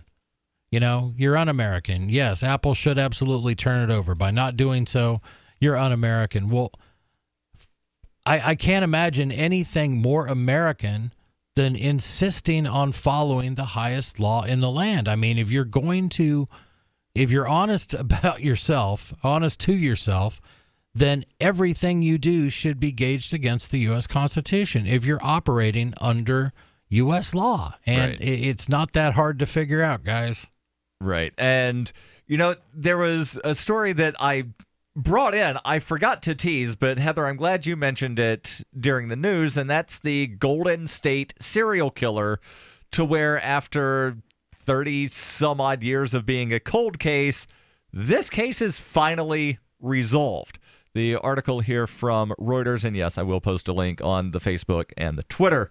Again, from Reuters, an elderly former police officer has been arrested and charged with 8 murders attributed to the Golden State Killer, a serial criminal responsible for dozens of rapes and slayings that terrorized parts of California during the 1970s and 80s, according to authorities. The suspect was identified at a Sacramento news conference as Joseph James D'Angelo, who is now 72 years old. The case was finally solved by DNA evidence about 2 months after gaining renewed attention thanks to the best-selling book, I'll Be Gone in the Dark. Now, before continuing on, Chris, you read a lot of books. I do. This one you had ever heard of? I have not. All right. I just figured of anybody in the studio tonight, Who you may would have be the read one this that was book, like, yeah. oh, yeah, I remember. I listened to that on, Audible in like 2 hours because I listened at 3x speed or however fast you listen to audiobooks. 3x speed. Oh, good. I guessed correctly. I normally listen to podcasts at about 2x. Yeah. Jeez. Takes too long. Gotta get all that information into my head fast. The article continues. Sacramento County Sheriff Scott Jones credited the book with helping to generate new tips, but said that no information was extracted from the book that directly led to the apprehension. The FBI had previously said that the man sought in the 40-year-old case was tied to 12 slayings, 45 rapes, and more than 120 burglaries in and around Sacramento, the eastern San Francisco Bay Area, and parts of Southern California. The crime spree spanned 10 California counties in all, according to Sacramento County District Attorney Anne Marie Schubert, who recalls being 12 years old in 1976 when a wave of violent home invasions shattered a time of innocence in which area residents routinely left their doors unlocked. Now, I want to pause here. Chris, you remember that time when people left doors unlocked? I certainly do. And even where I live now, I do lock my doors. But yeah, growing up, we never locked doors. You never locked cars. That's crazy. I mean, how if you about were in you, a Heather? city. You're a good bit younger than both of us. I've come across a lot of crappy people in my life, so I lock more often than not. And have you lived in mostly urban or suburban areas as opposed to rural areas? Or I mean, when I was younger, we probably left our door unlocked, and it was a nicer place on the Cape, Right. But probably not a lot of crime compared to. I'll hold the thought. Yeah, and during the periods where people left doors unlocked, they would also, talk to neighbors and sit on porches. This is Free Talk Live. Your calls and thoughts welcome. 855-450-FREE. That's 855-450-3733. What's more profitable, running your business or doing bookkeeping? Doing your business, of course, but you want to keep your books so that you can maximize your tax savings, right? What if I told you that there's a person that's a bookkeeper, accountant, and law school graduate that's also a hardcore libertarian? My name is Melanie Johnson, and I hate the state. I will aggressively help you to minimize your tax exposure and maximize profits, all while staying within the law. Melanie's your best choice for your taxes and bookkeeping needs. Go to tax.freetalklive.com and check out our website, tax.freetalklive.com. I've said it many times on air, and I'll say it here. The New Hampshire Liberty Alliance is one of the most important organizations for freedom in the world. New Hampshire is ground zero for freedom, and the NHLA is the best organization at promoting effective liberty activism. This ad is sponsored by Free Talk Live, and I, Mark Edge, am a lifetime member because I believe in the NHLA. Please check them out at nhliberty.org. Not everyone can move right now, but you can support the cause. Donate top cryptocurrencies or old-fashioned U.S. dollars, nhliberty.org. Visit their website and see what they're all about, nhliberty.org. This is Darryl W. Perry, host of Free Talk Live. This November, I'll be running in the world's biggest and most popular marathon, the New York City Marathon, and I've accepted a spot on Team Innocence Project because I'm a passionate supporter of their work. Since 1989, 353 people in the United States have been exonerated by DNA testing, including 38 who pled guilty to crimes they did not commit, and 20 of whom served time on death row. The Innocence Project provided direct representation or critical assistance in 180 of these cases. With your help, the Innocence Project can help even more people who have been wrongly convicted. As part of Team Innocence Project, I am raising awareness about wrongful convictions and raising funds to help free the innocent. I've already paid the race registration fees. However, to secure my spot on Team Innocence Project in the New York City Marathon, I need to raise $3,500 by November 1st. You can support the Innocence Project and help me secure my race entry by going to run.freetalklive.com. Is spreading the message of liberty, cryptocurrency, and peace around the globe worth $2 per month to you? As you may already know, in addition to our internet feed, LRN.FM broadcasts on free-to-air satellite across North and Central America, as well as Sub-Saharan Africa. And we've been available on satellite for free 24/7 since 2010. The LRN.FM free-to-air satellite signal is reaching some of the most oppressive regimes in the world, and there's no doubt our ideas are making an impact. You can learn more about the channel's impact by watching the 3-minute video at fund.lrn.fm.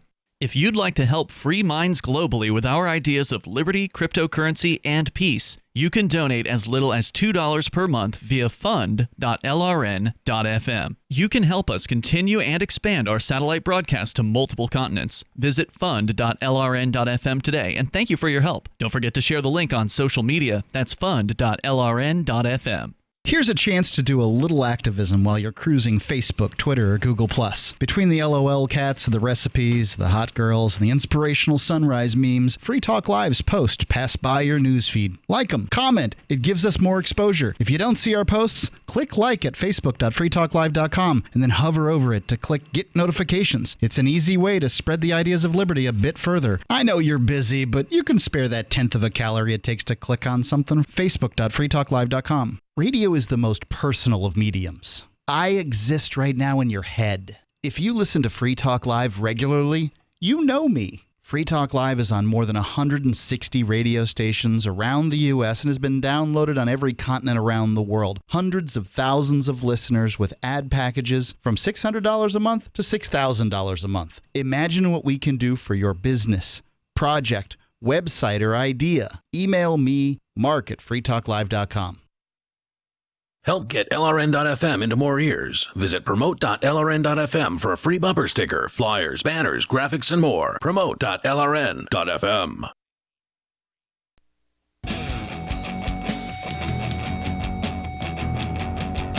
This is Free Talk Live. 855-450-FREE. That's 855-450-3733. We're talking about the case out of California that for the longest time was a cold case, and, well, someone wound up just being arrested and brought in. That suspect is Joseph James D'Angelo, former police officer who is accused of being the Golden State Killer and also the East Area Rapist and the original Night Stalker. One of the things that helped lead to his arrest, other than a recent book that wound up just renewing interest in the case, is there was DNA evidence. Now, DNA evidence has also been used to exonerate a bunch of innocent people. In total, since 1989, 356 people have been exonerated because of DNA evidence in the United States who were wrongly imprisoned for sentenced to more than 4,875 years. Tony Wright is a perfect example of the power of DNA and our relentless pursuit of justice. The Innocence Project litigated for almost 6 years to get the court's permission to even do DNA testing. Tony had been incarcerated for nearly 25 years in Pennsylvania and narrowly escaped the death penalty. With your help, the Innocence Project can help even more people who have been wrongly convicted. And this November, I'll be running in the New York City Marathon as a member of Team Innocence Project. You can support the Innocence Project and help me secure my race entry by going to run.freetalklive.com. That's run.freetalklive.com. So when you were talking about the DNA stuff, it reminded me of a comment that I read earlier that had to do with this guy. And it could be a rumor, but I guess in all the articles, it doesn't state how the police got the DNA connection all these years later. But somebody in a comment section had made the claim that allegedly the guy's sister did one of those 23andMe things, and it came back as a slight match. And supposedly they looked into her relatives, and he was one of them. That's really interesting. So I would hope that 23andMe would not just randomly share your DNA. It's a rumor. It's not confirmed, so don't take my word for this. But I did read that, and it does make me question because it cites in a lot of these articles that police haven't released details on how the DNA sample was obtained that connected him to all of these things. Yeah, but Chris, if you want to try doing some research on that. That would be pretty interesting if that's actually possible. If they can, through a database, make a slight DNA match with a relative of somebody, and then, you get a police officer, all they got to do is follow this guy and wait for him to, throw a piece of gum in the garbage, and boom, they've got his DNA, and boom, they've got a match, Well, pulling something out of the garbage would be a contaminated sample, and then he would wind up having legal standing to get that evidence thrown out. But you do make a point. He could get a coffee cup the guy left on a table. Right. So this is really interesting. Is that what happened? The article from Reuters doesn't say, but what do you have there, Chris? New York Times. All right. See if I get paywalled on this. Okay, it doesn't look like I'm going to. The headline is how a genealogy site led to the front door of the Golden State Killer suspect. So it is. Golden State Killer raped and murdered victims all across the state of California in an era before Google searches and social media, a time when the police relied on shoe leather, not cell phone records or big data. But it was technology that got him. The suspect, Joseph James D'Angelo, 72, was arrested by the police on Tuesday. Investigators accuse him of committing more than 50 rapes and 12 murders. I'm trying to skim ahead here. Yeah, just skim through, and I'll continue with your Reuters article. Yep. Orange County District Attorney Tony Rakakis told reporters, finally, after all these years, the haunting question of who committed these terrible crimes has been put to rest. D'Angelo was living in the Sacramento suburb of Citrus Heights when he was arrested on Tuesday. He had been under surveillance for a few days and was taken into custody without incident when he emerged from his house, according to Jones, who added that the suspect appeared surprised when he was confronted. He is due to be arraigned in Sacramento on Friday. Jones said D'Angelo was an officer in two small-town California police departments during the 70s, the towns of Exeter and Auburn. Again, that's in California. There are towns of Exeter and Auburn in New Hampshire and probably several other states as well, just so people don't get confused. He was fired from the Auburn Police Department in 1979 after being accused of shoplifting a hammer and dog repellent from a store. Authorities had long speculated the killer had some military or law enforcement training because of his proficiency with firearms and the ability to elude capture for so long. Yeah, in skimming through this, they had found they had the DNA from the original ones, and somehow they put this all together through a online service. Representatives at 23andMe and some other gene testing services denied on Thursday that they had been involved in identifying the killer. The big players in commercial DNA testing, including 23andMe and Ancestry DNA, extract genetic profiles from the saliva that customers send to the company in a tube by mail. It would not be easy for law enforcement to upload a profile to one of those sites. Over the past few years, numerous smaller genealogical websites have emerged, however, giving customers more avenues to upload a DNA profile and search for relatives. If law enforcement located the suspect through a genealogy website, it could raise ethical issues, particularly if individuals did not consent to have their genetic profiles searched against crime scene evidence. The Reuters article says that Jones acknowledged that some of the earlier crimes were committed while D'Angelo was a police officer, but authorities said his name had never surfaced as a suspect prior to the latest break in the case, which they say came from a discarded DNA sample obtained by investigators.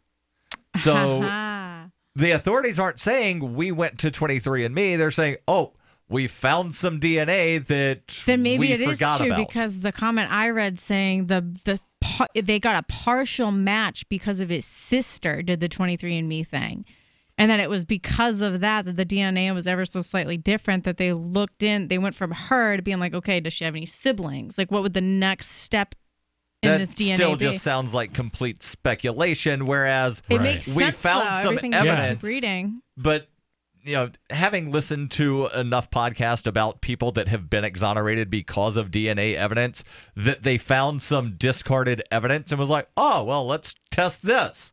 Well, that we that's totally didn't even think about. My theory is I think it's plausible that they stalked him in order to get a DNA sample based on the partial match of his sister. That seems plausible. Right, and at that point, you could use anything that the guy touched in public and then take it.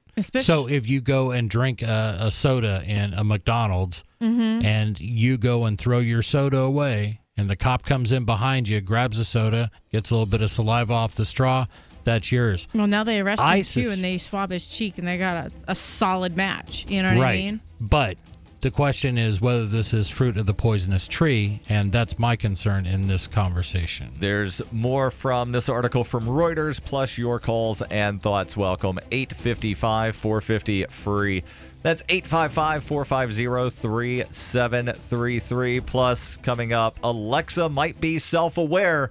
Does that scare you? It's a no-brainer. A Big Berkey water filter is the one you need, period. You need a water filter that removes chlorine, fluoride, pharmaceuticals, BPA, and other endocrine disruptors, pesticides, bacteria, viruses, and much more, right? And does it all at only 2 cents per gallon. Get the original and most trusted name in gravity water filtration, Big Berkey. And now GCN listeners receive 5% off ceramic filter systems using code GCN. Call or click 1-877-99-BERKEY or BigBerkeyWaterFilters.com. That's 1-877-99-BERKEY. This is Dan Pilla. Do you owe the IRS money you can't pay? Are tax debts crippling you? I've defended people from the IRS for over 30 years. I've helped thousands, and I can help you too. I wrote the book on IRS settlement, and I'm telling you, there's no such thing as a hopeless case.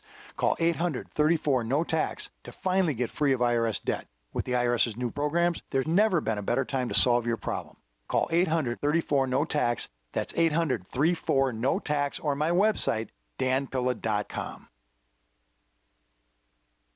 Citing their effortless physical strength, affability, and notable base tans, reports from the country's pools, lakes, and beaches have indicated that once again, the nation's Blakes coasted effortlessly through this year's seasonal lifeguard tryouts. Onion reporters spoke with Cincinnati Centennial Pool's manager, Charles Walker, about the exceptional performance of his Blakes. We always see strong performances from Blakes, but this year's crop did especially well. Blake D did the 25-yard underwater swim in 86 seconds.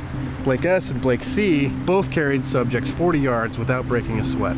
In addition to qualifying as pool managers and certified aquatics instructors, the nation's Blakes significantly outshined the nation's stewards in swimming, performing CPR, diving, and glistening. I'm definitely looking forward to being a lifeguard this summer. I heard the test was kind of hard, but it was actually kind of easy. Our Kaylas are looking pretty strong too. As long as we have a few Blakes and Kaylas out there on the weekends, we'll be set. This is the Onion News Network. This Your Family Today tip is brought to you by Nestle Pure Life Water, helping you drink better and live better by providing a zero-calorie alternative to sugary drinks. Visit us at nestle-purelife.us. When kids are playing, they often don't want to stop to keep hydrated, so send them out with a bottle of water and encourage them to take frequent drink breaks, or call them inside for a quick sip. For more tips like these, visit us at parenthood.com/yourfamilytoday. So you've heard all 3 hours of the latest episode of Free Talk Live, and you're still hungry for liberty-oriented audio content? Did you know that we have another 24/7 audio stream at LRN.FM? The Liberty Radio Network airs the latest episodes of some of the best liberty-oriented podcasts on the internet around the clock. In addition to recorded content, you'll also hear live shows like Free Talk Live, originating from our Keene, New Hampshire studio. So listen anytime at LRN.FM. That's LRN.FM. Since time began, tyrants have taken aim at personal liberties. Now there's a movie that aims back. The government has no more right to tell us what to put in our bodies than they have to take our guns or tell us what books we can read. 6 drug police were eaten by bears while raiding a marijuana farm. On your knees, you dirty hippie! Jesus. On your knees! What's the problem, officer? Today, many cops who enforce pot laws do so only because it provides them with cushy jobs, good benefits, and a chance to push people around. I was an undercover narcotics officer. The drug war is nothing but a farce. The Second Amendment says you gotta keep you and your gat intact. Guns and Weed, The Road to Freedom. A film by Michael W. Dean and Nima Vadadi. DVD available now at gunsandweed.com or on Amazon. That's gunsandweed.com. Makes the perfect gift. Remember, that's gunsandweed.com. Some of our live shows are streamed in HD on Twitch. Please follow and share at twitch.lrn.fm. That's twitch.lrn.fm.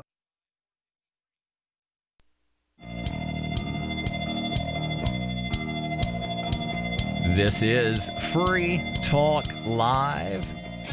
855-450-FREE. That's 855-450-3733. That's how you can call in to interact with us live on the air, or maybe you want to interact in old school forums because, people actually still use forums, and we've got some pretty good ones.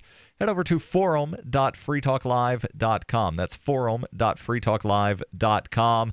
And you'll need to introduce yourself, make an initial post, and then you can wind up interacting with other Free Talk Live listeners, and the host actually interact on there as well. Forum.freetalklive.com.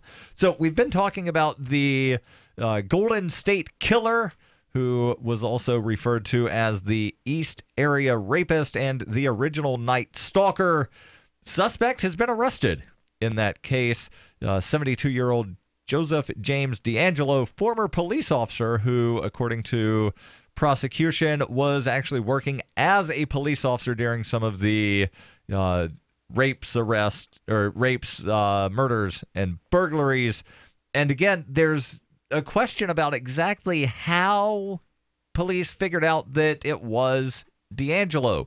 The article from Reuters says that Jones, and Jones being, I believe, one of the prosecutors or police involved, acknowledged that some of the earlier crimes, again, were committed while D'Angelo was a police officer, but authorities said his name never surfaced as a suspect prior to the latest break in the case, which they said came from discarded DNA samples obtained by investigators. Efforts to capture the killer were renewed in June 2016 when the FBI offered a $50,000 reward for the suspect, who was known for creeping into the homes of couples at night, tying them up, and raping the women before killing both victims. Between 1976 and 78, he committed a wave of burglaries, rapes, and killings in the Sacramento area, then entered his attacks in the East Bay area before moving on to Ventura and Orange counties to the south, according to the FBI. Yeah, I just, this whole thing, and I'm still stuck on how did they get a match? I get how they found. Either way, I'm glad they did, and I'm glad the POS is behind bars now, and I hope he rots. And wouldn't it be horrible if the whole thing got an innocent because the police screwed up? He's going to get his. In acquiring that's my question. I mean, how does this chain happen? How do they identify him through DNA when there was no DNA evidence left at the scene? And if these allegations of using an online service are true, well, I mean, they had DNA from some of the crimes. Well, we didn't collect DNA back then.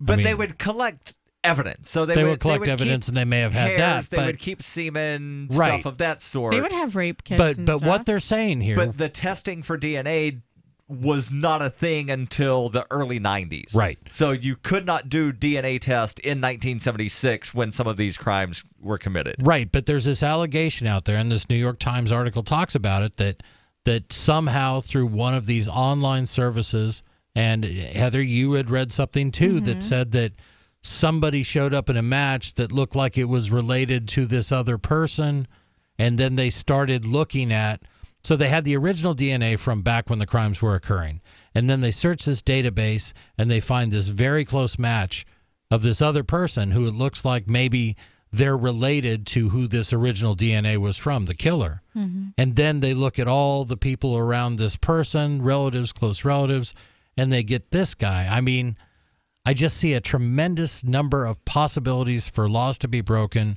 or for companies to behave immorally, or to follow law enforcement instead of respecting the rights of theirs. Right, and something somewhat related, California's Supreme Court recently upheld a law in California that everyone who is arrested, not necessarily charged or convicted, but arrested for a felony, is required to turn over a DNA sample. Right. For a felony case. That doesn't mean I sympathize with him, because you're looking at me like, you got the guy off the street, that's a good thing, but don't you want it to be done the right way? And that's why we have, this seems to be Constitution right with. And to make sure that it's the right person, because it's entirely possible that one of the police officers accidentally left some of their DNA at the scene. Right. I mean, the way I look at it is, do we have too many laws on, like, victimless crime laws on the books? Absolutely. But stuff like this, I mean, this is why we have detectives. This is why we have people who, if there's someone going around terrorizing the community, raping over 50 people, killing over 12 people, like if you're not investigating to remove this person from the streets, like you're crazy. And if you don't support, any effort to try to track down this freaking killer. I mean, if you're that worried about somebody finding something constitutional out that, rights, like, no, like, constitutional protections against the people. You know what? Like, you have to put an end to these people, and we should get, if we got rid of all the victimless crime laws or whatever that everyone's worried about, and just left all the violent ones on the books. Either way, like, I don't see anything wrong with them using the DNA and like getting this arrest. Like, I don't see anything wrong with it. Like, if I were to do a 23andMe and one of my relatives commit a crime and they used mine to get a partial match, like, by all means, like, my own family are not, above the law in the sense that they're going to, like, I'm going to support them, like, killing 20 people or raping 50 people. Of course not, nor would I. Let's go to the phones. We've got Mortified Penguin calling in on Skype. Mortified Penguin, you're on Free Talk Live. Go ahead with your thoughts. Hey, Brother Darryl, Brother Chris, Sister Heather. How you doing? Now that you guys were talking about that recent topic, I kind of changed my topic. So, I mean, I understand. I love cop shows. At this time where I wanted to be a cop, like I totally get why we have police, why you want people to guard against violent crimes, and that's always what I had thought, even back then. But the idea is, if you got rid of all these victimless crime laws, all these so-called victimless crimes, that people complain about, the real reason that people have so much like animus and hate against law enforcement and resentment a lot of the times, the whole industry would go away. The whole industry it would not be profitable. Prisons would not be profitable. Policing wouldn't be profitable. So much of it would go away. I mean, there's a lot of violent crimes, no doubt, but I mean, so much of the bulk is fighting the drug war. That's fighting 75% of the people in jail are there for some sort of drug violation. Yeah.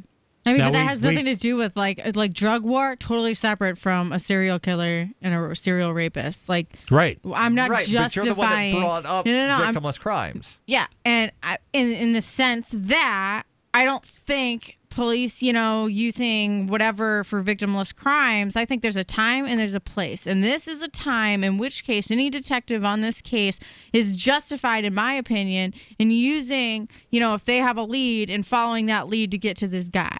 What if they broke into one of these databases? What if they said, you know what? I got this gut feeling that if we go probe 23andMe, I'm not doing the what if thing. I don't know. No. What I'm saying is, and that I'm giving you a what if. What if this evidence on the provider side was gained illegally? You don't care. That's a speculation. What do you mean a what if? Well, yeah, I'm saying they can get a search warrant. They have every right to do that. If they did, let's say they didn't. Let's say they didn't get a search warrant. They just had a hunch. Either way, I mean, I'm okay with this guy behind bars, so I'm not gonna waste my time crying about that. And that's where we'll. I mean, I think the intent. I think that if your intent is to go and stop a bad guy, then you know what? Like, I'll forgive you.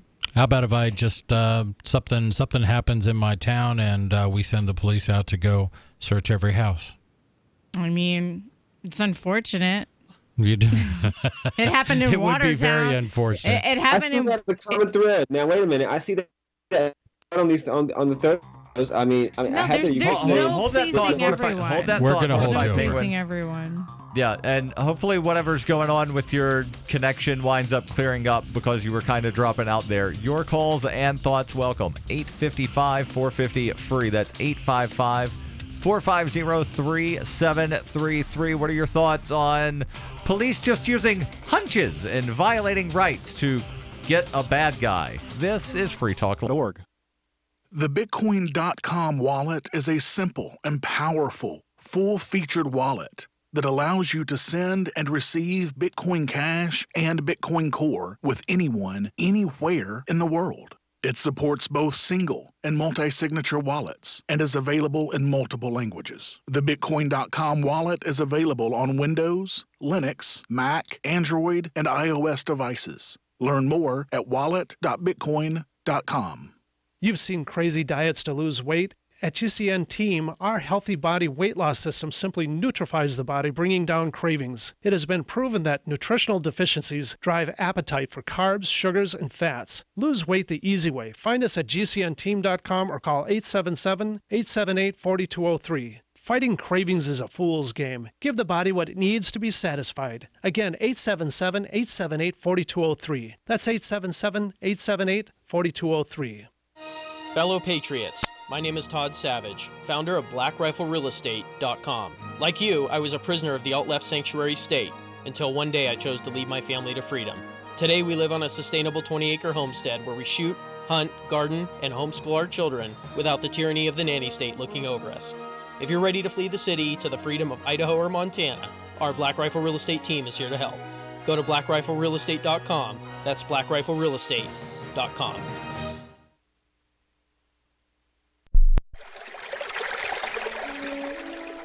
Fact. The new NSA data center in Utah requires 1.7 million gallons of water every single day to operate. Billions of Fourth Amendment violations need massive computers and the water to cool them. That water is being supplied by the state of Utah. Fact. There's absolutely nothing in the Constitution which requires your state to help the feds violate your rights. Our message to Utah: turn it off.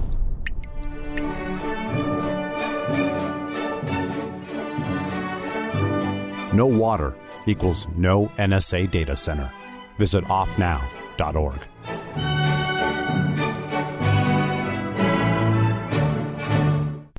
LRN.FM is proud to announce our official listening apps for Android and iOS devices. Now you can easily tune into our streams anywhere, anytime on your smartphone or tablet. Just visit apps.lrn.fm or search for LRN.FM in the Android or Apple app stores. Please download, rate us 5 stars, then share the link on your social media and let your friends and family know how you're listening to LRN.FM. Download it now, free at apps.lrn.fm. What do you shop for that you could otherwise buy at Amazon? Pretty much everything, right? Amazon has competitive pricing and they deliver, and that's a big plus. If you could plan ahead in your shopping, would you be interested in saving up to 33%? There's a catch. You have to do your shopping in Bitcoin. But imagine those savings. It's like a huge raise. All you have to do is go to saveitpurse.com. We've saved thousands, and you can too. Plan ahead and save. Saveitpurse.com. Love what we do? Please help support our international satellite channels at patreon.lrn.fm. That's patreon.lrn.fm.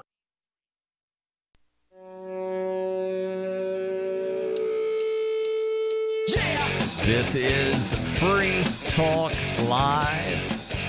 855-450-FREE. That's 855-450-3733. In studio tonight, it's Darryl. And Heather. And Chris. And I want to tell you about a website where if you want to support other liberty-minded people and businesses, it's a website that you need to know about. It's liberty.menu. Liberty.menu is a tool for our community. At its core is a directory for events, businesses, and digital content, and more. Listings can be rated and reviewed, kind of like on Yelp. But unlike Yelp, there's actually a social networking aspect built in where you can actually connect and share with other users. Use of Liberty.menu is exclusively for individuals who reject the initiation of force and those who agree to abide by the ethics of the non-aggression principle. Put your voluntarist ideas into action at Liberty.menu. Use code FTL to get a special Free Talk Live listener badge. That's Liberty.menu. Let's go back to the Skype where we've got Mortified Penguin calling in. We've been discussing the situation out of Sacramento where the Golden State Killer / East Area Rapist / Original Night Stalker someone has been arrested in that case. That individual is former police officer Joseph James D'Angelo, and there's questions about how he was actually arrested. We know that there was some DNA evidence, but there's been speculation that something along the lines of like 23andMe or Ancestry.com were used. And Chris, you said that you've got quotes where both of those companies say that they did not have anything to do with it, but this article, this headline doesn't really answer anything. Where did this match come from? Right. Let's go back to Skype. Mortified Penguin, you're back on. Continue with your thought. Okay, well, I'm switching gears a little bit, and like, what I notice a lot on these Thursday shows with you, Heather, is that you kind of base everything on it. And if good people do this, if good people do that, and that's not the basis for making decisions. We've decided that we figured that out a long time ago. The societies can't run based on just good intentions and good people. That's why there's rules. That's why I disagree with that. I think that's the Constitution. They knew that in the Constitution. They knew that when they signed the Magna Carta. They knew that in the Roman times. They knew that probably in ancient Sumeria. You can't just say you have good intentions, everything's fine. What do they say about the road to hell? Yeah. Another thing that comes to mind is Blackstone's formulation. Have you ever heard of that one?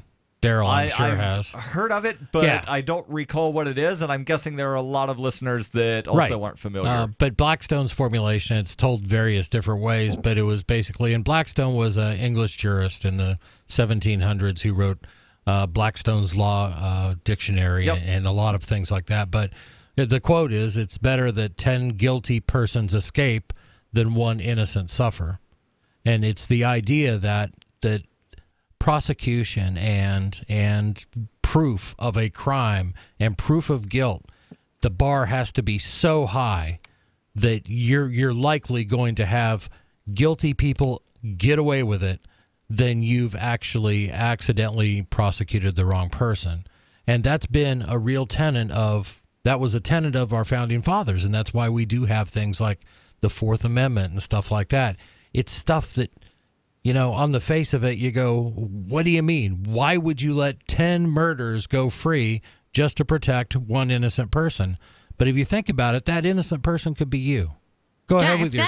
I would honestly rather end my own life than let 10 murderers go and destroy the rest of the people. I mean, that's just a pretty selfish thing to do, to be I want to survive so, this person can go kill a bunch of people. These people can go. You would selflessly offer your life. Yeah. Yeah. And I don't think anybody wouldn't. That was kind of like my theory when, the topic of the 9/11 plane came. Like, should we shoot down a plane that has innocent civilians on it in order to save the greater number of innocent civilians? Maybe on the ground. I think that as Americans, we should be like, take one for the team. Like, if that's how... Well, that's the trolley problem. But, how do you that in a society that, and I'm not an anarchist, I'm not saying there shouldn't be any kind of people in these roles necessarily, but how do you ensure that people with good intentions and good morals and that have, like I said, have the right intentions and kind of, limitations in their own mind occupy these positions of power? Like, we know that society is too complex to say, we'll just make sure the good guys and the bad guys are all in jail and the good guys are all in charge of the police and the government. I mean, how are you ensuring that? Like, who's deciding that? I lead by example, first of all. There's always going to be corruption, whether it's in it's not just limited to government. It's just human nature. It's human behavior. There are people in this world that do some sadistic things that work for work privately or they work publicly. It has nothing to do with government or private. Government has the monopoly on the use of force. They can legally not necessarily. There's so many regions of the world where there's armed rebel groups. I mean, any group of people can form. But they claim it. You're right. But they claim it. Let me interrupt real quick. Look at the war on drugs. It's not just government. There's cartels. There's all kinds of people in and out of this. I mean, it's a constant. There's always going to be war. There's always going to be people battling it out. And you know what? Like, I think we have to take a more positive approach. We got to start focusing more on the good, because we got to start positively reinforcing good things as opposed to always focusing on the negative, because that's what we're breeding. Go ahead. Good. Who decides who's good? The people that are working, like the investigators that were working on this case, that were looking to put somebody behind bars that went around terrorizing their communities, those investigators are good people. Quick question. I don't know that, first of all, because I don't know these guys. Should they have any laws that protect everyone else from what they do? In other words, we have, 100,000 lines? It's more than that. It's ridiculous. There's probably 100,000 volumes of laws that affect every citizen in the United States. And as far as the federal government goes, we've got 5 typewritten pages of a constitution that's supposed to protect us from them. Should there be limitations on government and the things that they do, regardless of the situation? Yes, but investigating this kind of stuff, I feel like it's okay to bend the rules. They should be allowed to investigate and follow leads. They are. Exactly. But should they be allowed to break the law? Like the laws, I don't even know what laws specifically you're talking about them breaking. The Constitution. But I don't know one constitutional law they've broken on this case. So you're just strawmanning. It's all speculating. Yeah, it's all speculating. So on why how are they we found having out. this conversation? Because you're why, defending of all this guy, think about how many victims are out there that are terrorized, and it's like we should be celebrating the fact that this guy is off the streets. I'm happy for that. I just want to make sure that this one person is like a cancer cell human being. He goes around communities terrorizing it, causing destruction and all kinds of stuff. These are the kind of people we need to exterminate from freaking society. This whole thing started with me saying, I hope they did everything exactly right, because the last thing I would want to see is this a-hole get off on a technicality. Exactly. That's it. So I am in favor of allowing people and investigators investigating this kind of stuff to have the means necessary to solve cases effectively and efficiently. I think corrupt people that abuse their powers and abuse stuff should be prosecuted as well. I think there's always a constant battle of good and evil in this world. I try to do my best to always have good intentions and to do right by people. Like, I don't sugarcoat things. I don't get on this show. I don't lie and tell you what you want to hear because you guys know I keep it as honest as I can freaking be, even if it's not what people want to hear. But I think we can always have these discussions.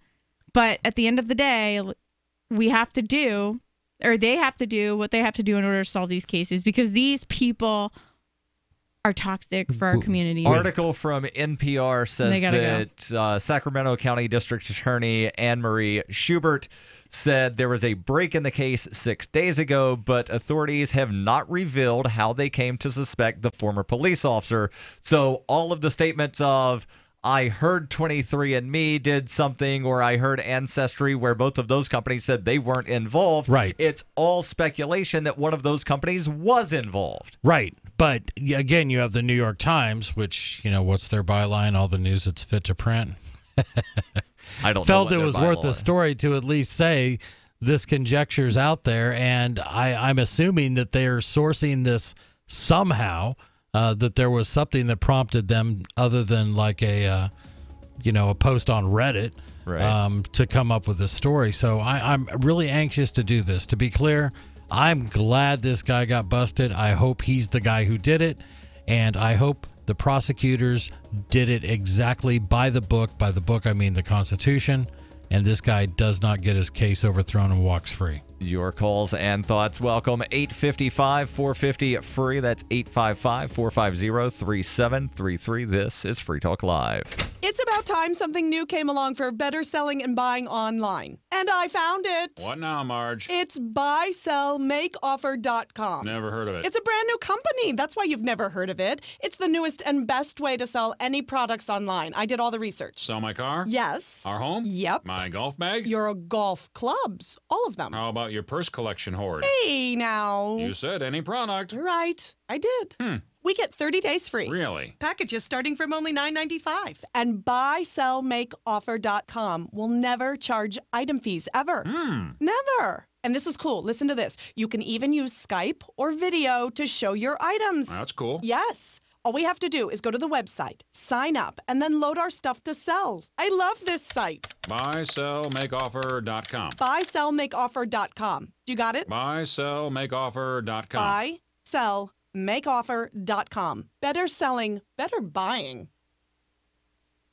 Looking for a great real estate investment? Consider New Hampshire, which is ground zero for the Liberty Movement. Your first call should be to Mark Worden from Porcupine Real Estate. He's more than just a real estate agent. He's your New Hampshire concierge. Where are the best places to live? Do you want farm, city, the burbs, or forest? Do you want a duplex or multifamily building so that renters pay your mortgage? There are homes in all price ranges in New Hampshire, and Mark can help with financing too. Invest in Liberty and property. Mark Worden can help. PorcupineRealEstate.com. There are lots of ways to listen to Free Talk Live. Our podcast has been around since podcasts began, and now the FTL feed is loaded with content besides our full show archives. Did you know that we make it easy for you to customize your podcast subscriptions? We have different feeds, one that includes only our full shows, one with just the Daily Digest, and one with just the Edgington Post. You decide what you listen to. It's quick and easy to customize your feeds at feeds.freetalklive.com. That's feeds.freetalklive.com.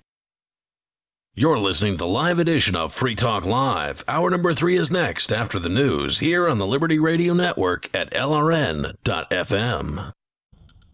From Keene in the Shire, the Liberty Media capital of the world, this is Darryl W. Perry, host of FPP Radio News for Wednesday, April 25th, 2018. Silver is trading at $16.54 per ounce. Gold is valued at $1,320 per ounce. Zencash is trading at $35, and the average price of Bitcoin is $9,111. Antiwar.com reports South Korea has turned off its propaganda loudspeakers as a gesture of goodwill ahead of Friday's summit with North Korea's Kim Jong-un. This is the first time in over 2 years that South Korea has shut off the loudspeakers aimed at North Korea. South Korea's giant wall of speakers broadcast news reports boasting of their prosperity, aiming it at both North Korean border troops and villages near the border. They occasionally play music or radio dramas, though the main point is to demoralize the other side. A spokesman told reporters the move was intended to ease military tensions ahead of Friday's summit and also to set a new tone. South Korean officials would not say if the loudspeakers would remain off after the summit. The expectation, though, was that the summit will include more discussions of a peace treaty, formally ending the Korean War, which is still officially ongoing since 1950. If a peace deal happens, there would clearly be no need to broadcast such messages across the border any longer. North Korea has its own loudspeakers on the other side of the border, mostly broadcasting criticism of South Korea. North Korea has not commented on what will happen with their loudspeakers. Indeed, given how much North Korea has toned down all other rhetoric, it is unclear at this point what those speakers have even been broadcasting. For over 40 years, Roberts & Roberts Brokerage has been a trusted source for buying and selling precious metals. Gold, silver, platinum, and palladium. They don't feed the banks. They're Bitcoin preferred and have removed the minimum purchase amount for all orders paid in the digital currency. Call Roberts & Roberts Brokerage today for knowledgeable advice on buying and selling precious metals and a forward-thinking approach to new technologies. 800-874-9760 or visit online at rrbi.co. UPI reports the U.S. Supreme Court ruled Tuesday that foreign corporations cannot be sued in U.S. courts for violation of international law. The 5-4 ruling is a loss for about 6,000 foreign victims of terrorist attacks in Israel and Gaza who accused Jordan-based Arab Bank of using its New York branch to distribute millions of dollars to terrorists and their families. While many victims had wanted to sue the bank in U.S. court, the Supreme Court on Tuesday disagreed with the legality of the prospect. Justice Anthony Kennedy wrote in the court's lead opinion, "Courts are not well suited to make the required policy judgments that are implicated by corporate liability in cases like this one." Justice Sonia Sotomayor, writing for the dissenting group, argued that the ruling let companies benefit from their corporate status without having to shoulder fundamental responsibilities. Zencash is the world's first private, distributed, and reliable platform for communications, transactions, and publishing. Zencash has the ability to use both transparent and shielded transactions, with shielded transactions using zero-knowledge proofs. Zencash features global governance with inclusive decision-making, reliable funding for continuous improvements, and documentation and wallets in many languages that are available for Linux, Mac, Windows, and Android devices. Learn more at zensystem.io. That's zensystem.io. Reuters reports monkeys lack standing to sue for copyright protection, and an animal rights group cannot act as legal guardians in such a matter, according to a U.S. appeals court ruling on Monday in a battle over ownership of a smiling selfie taken by an endangered macaw. The dispute stemmed from a famous image that Naruto, a rare-crested macaw who lives in a nature reserve, snapped using a camera that British photographer David Slater left mounted and unattended during a 2011 trip. His grinning visage, which Slater published in a wildlife book, went viral and triggered the long-running legal battle over who had the copyright. The judges of the U.S. Ninth Circuit Court of Appeals based in San Francisco said the panel held that the monkey lacks statutory standing because the Copyright Act does not expressly authorize animals to file copyright infringement suits. The court's opinion added that PETA was not a next friend of the monkey in a legal sense and failed to establish that it had a significant relationship with him. Jeff Kerr, general counsel for PETA, said in a statement, denying Naruto the right to sue under U.S. Copyright Act emphasizes that he is discriminated against simply because he's a non-human animal. PETA had argued that the monkey was the legal owner of all the photos he took, but a federal judge in San Francisco ruled in January 2016 that copyright laws do not apply to animals. Slater announced that he would donate 25% of future revenues from the photograph to charitable groups that protect Naruto and other members of his species in Indonesia. The case was brought in a U.S. court because Slater's book was available for sale in the United States. This has been FPP Radio News. Online at fppradio.com. A new video game is being criticized for its harsh portrayal of barbed wire. Here's GameBite's Caitlin Torres with more. Bethesda's The Evil Within is a nightmarish adventure that shows bloody and rusty barbed wire being used to hurt innocent people, which has angered the nation's barbed wire producers. Barbed wire is a positive force for good. It protects our junkyards from scrap metal thieves and helps keep our cattle ranches safe from rustlers. But Bethesda thinks it's okay to ignore all the benefits of barbed wire and make it look like some scary thing used by murderers. The designers have promised that the game will feature prominent messages extolling the virtues of the sharp steel fencing. But barbed wire groups say that it's too little too late. If Bethesda wants to make this right, they should have the main character go behind a fence and then be safe from monsters because they can't climb over the barbed wire to get him. Now that's a game I would play. Let's hope Bethesda listens. Thanks, Caitlin. This is the Onion News Network.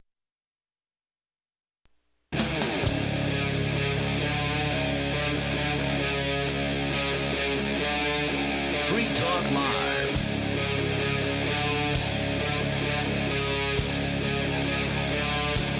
This is Free Talk Live.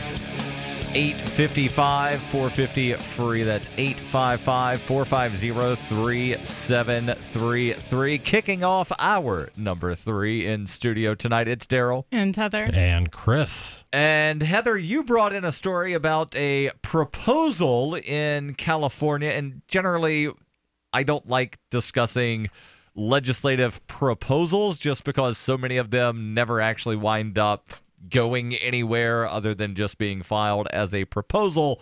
But this is not something that's necessarily unusual, as odd as it sounds. So the proposal in the California legislature is a tax on water. Yeah, so it's a state bill that proposes the first ever tax on drinking water.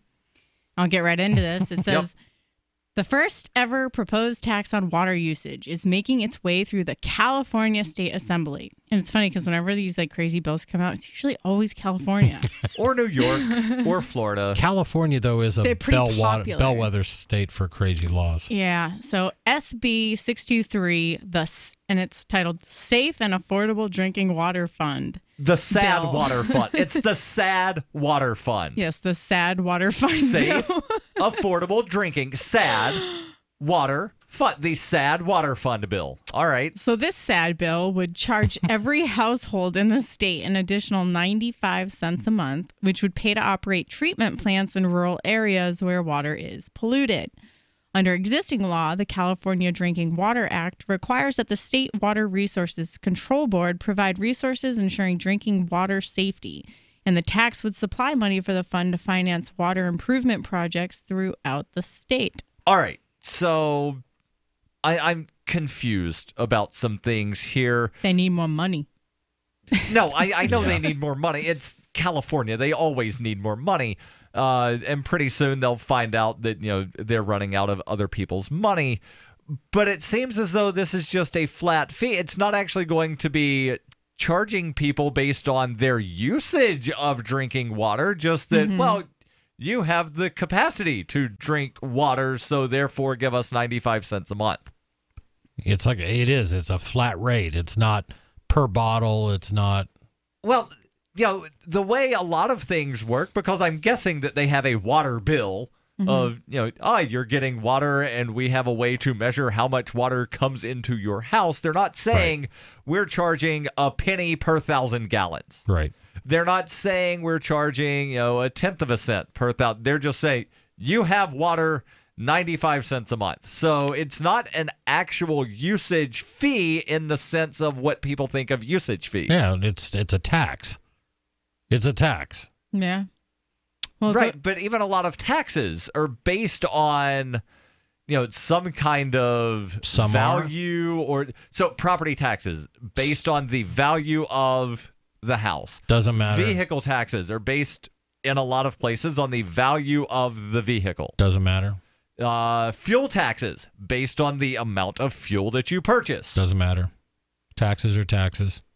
You're taking from somebody to spend it in a way that you think is a better way than them spending 95 cents a month. That's a tax.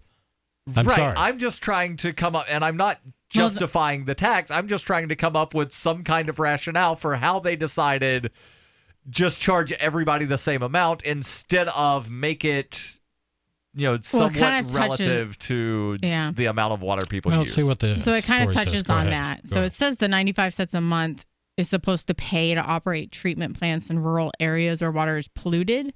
So it says Haney Hong, president of the San Diego County Taxpayers Association, says that whoever is polluting the water should have to pay for it, not the rest of us. He says farmers are basically causing the pollution, which is an unavoidable byproduct of the agricultural industry. The association just voted to oppose the bill because it only makes farmers pay 20% of the cost of running the water treatment facilities. 20% of the funding for this correction for the water source, which is an important thing to do, comes from the polluters, and the rest, the 80%, comes from the rest of us in California. Hong explained. That's not how this should work. So they're applying the 80-20 rule. Yes, they are. And they're saying, my God, we've got to tax the people most heavily who provide our food and water, without which we would all die. But that's the thing, is like who should own that water? And like, how do you go about property rights to things like water? I think that's one of the most water flows tricky. Freely onto my land, or it falls from the sky. So like, therefore I take it and I drink it. I heard somebody say in an argument one time, like, let's say you had a water aquifer or whatever that was shared between several different places. And one of the people pumped it dry and took all of the water and hoarded it and kept it. Like, would that be a violation of the other people's rights? And like, who has rights to that water? Yeah, and wars have been fought over similar things. The whole Iran-Kuwait war, Gulf War #1, was fought over a banana-shaped oil reserve that was sort of half under Kuwait and half under Iraq. And the Kuwaitis, through superior technology and American know-how, were able to go in and pump the heck out of that. And that's when Saddam decided he was going to invade. Two people fight in a situation like that. Right. What's the right answer? Well, in U.S. foreign policy, it's which one do we think we can profit from. Yeah, but and like, as far as water rights go, what's the most moral? Hold on. As far as water rights go, that's been argued before the U.S. Supreme Court numerous times between the states of Georgia and Tennessee over the Tennessee River and a lake that, Georgia claims we have water rights to that lake, and Tennessee says, no, you don't, because even though the official boundaries between us says this, the surveyors marked it here, and therefore the lake is all ours, and it just keeps going back to the Supreme Court. Right. It's interesting. Yeah, and it's a tough problem. It's one of those things where sometimes people look for libertarianism to come up with a perfect solution for every possible scenario. Even though the scenario is not currently being solved under the current system. Which is a good point. Let's go to the Discord call-in line where we've got Servant of Divinity calling in. Servant of Divinity, you're on Free Talk Live. Go ahead with your thoughts. Was there a particularly nasty odor going on in the studio about 10 minutes ago by any chance? I don't know, Darryl. We cannot confirm nor deny that. Why? Are you speculating based on the camera? And me saying Febreze? There was overreaction. Go ahead with your thought. I'm still on the vitamin C regimen, so I relate. Anyway, I would like to discuss a proposal Senator Bernie Sanders had made this week. Okay. Which is a jobs guarantee program. Also, I am sorry for that train. It'll be like 30 seconds and it's gone. All right. So, we should guarantee jobs for trains. Exactly. No. But basically, he wants to make it so that if you have a skill in healthcare, childcare, if you can work in infrastructure or you're an environmentalist, that you should be guaranteed a federal job if you go to the federal government and ask for one. That's a horrible idea. Yeah, I've been following this a little bit too.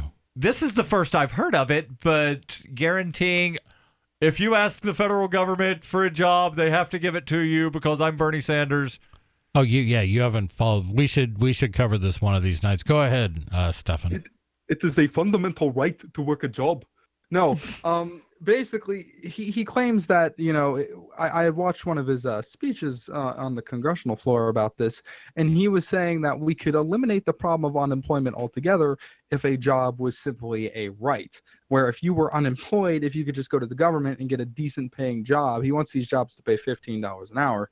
All right, so if you can't get a job in a free market, we don't want you working for the government. Well, we solved the problem of unemployment, but we create a problem of quadrupling the national debt in the next 47 seconds. Well, he had explained that this program could be how do you put it, like modular almost, like based upon how the economy is doing. That will reflect how much they are willing to, how big the program is going to be. So all right, hold that thought. I want to discuss this more. And if it fluctuates with the economy, is it really guaranteeing everybody a job? Your calls and thoughts welcome. 855-450-FREE. That's 855-450-3733. From the first letter of Captain Mark. History is full of flowery documents claiming to limit the power of the crown, but these poetic social contracts have been impotent to prevent the predation. Limited government is a lie they use to keep us submissive. The crown cannot be trusted to abide by its founding charters, nor its treaties, nor even its own rules. The essence of the crown is centralized violence, and I've had enough. That's why I raised my black banner. I am no revolutionary. My aim is not to reset the cycle of violence, but to break it. My aim is an evolved society, invisible to the crown, not a new hierarchy, but decentralized networks with no central figure for the crown to target. If you want your servile life, keep it, but we will not submit to the crown's agenda. And when you are ready to stop being its beast of burden, ready for adventure and opportunity, join us at pirateswithoutborders.com. The Bitcoin.com wallet is a simple and powerful, full-featured wallet that allows you to send and receive Bitcoin Cash and Bitcoin Core with anyone, anywhere in the world. It supports both single and multi-signature wallets and is available in multiple languages. Use the Bitcoin.com wallet to buy, send, store, and receive both Bitcoin Cash and Bitcoin Core. Learn more at wallet.bitcoin.com. Cryptocurrencies are successful because of good technology. The liberty-loving voluntarists who founded Zencash in 2017 took the best tech, like zero-knowledge anonymity and decentralized autonomous organizations, and are creating a secure platform for money, messages, and media that can be sent to anyone, anywhere in the world. Zencash is a cryptocurrency dedicated to peace, anonymity, and decentralization. Find out more at zencash.com. That's zencash.com. Why did you move to the Shire? I moved here to the Shire because there's other people around who take liberty just as seriously as I do. I moved to the Shire because I saw videos of people challenging authority and thought that I could get support myself. It called to me, like, do this right now. I wanted to be around people like me who got it. And once I got here, I knew there was nowhere else that I wanted to be. I've always wanted to change the world. So I moved to the Shire to join people who were actually working towards doing the same thing. The people here are awesome, loving, and positive. It was for the adventure and for the feeling of something important is happening here. And I just wanted to come to sort of be part of that. Visit ShireSociety.com to read and sign the Shire Society Declaration and learn the reasons why, if you love liberty, you should immigrate to the Shire. Plus, add yourself to the Shire map at ShireSociety.com. That's ShireSociety.com.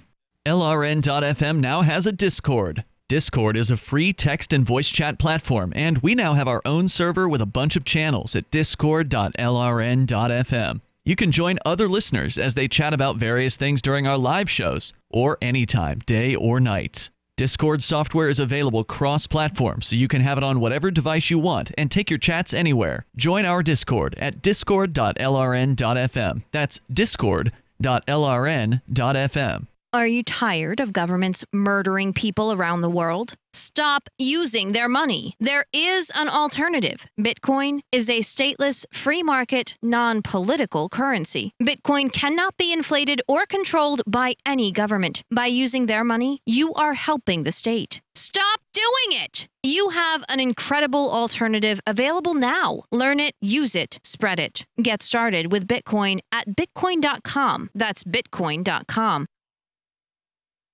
This is the Liberty Radio Network, broadcasting the latest liberty-oriented audio content 24 hours a day at LRN.FM.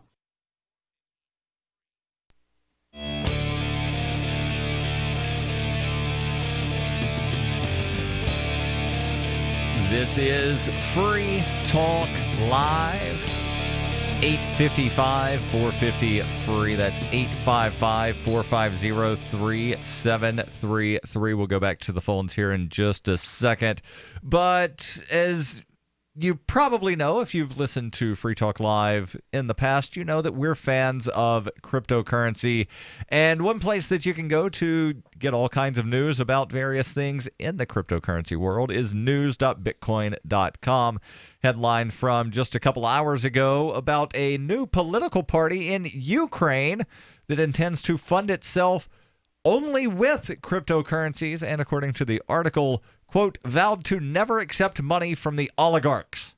You can find that story and, well, all kinds of introductory information about Bitcoin and other cryptocurrencies. News.bitcoin.com. We've got Stefan in Ohio who is calling in on the Discord under the pseudonym Servant of Divinity. And you called in about the burn, where Bernie Sanders earlier this week apparently made some kind of proposal that he wants to guarantee federal employment, but only if the economy is good-ish? No, basically what he was saying is he wanted it to adjust based upon the economy. So if the economy was doing poorly, they would ramp up the rate at which they would hire people. But if it was doing wonderfully, they would spend less money and slow down the rate at which they hire people. No, hold on, though. It's a guaranteed We're guaranteeing everybody a job with the federal government unless we decide not to give them a job with the federal government? It seems like it could only ramp up, never ramp down.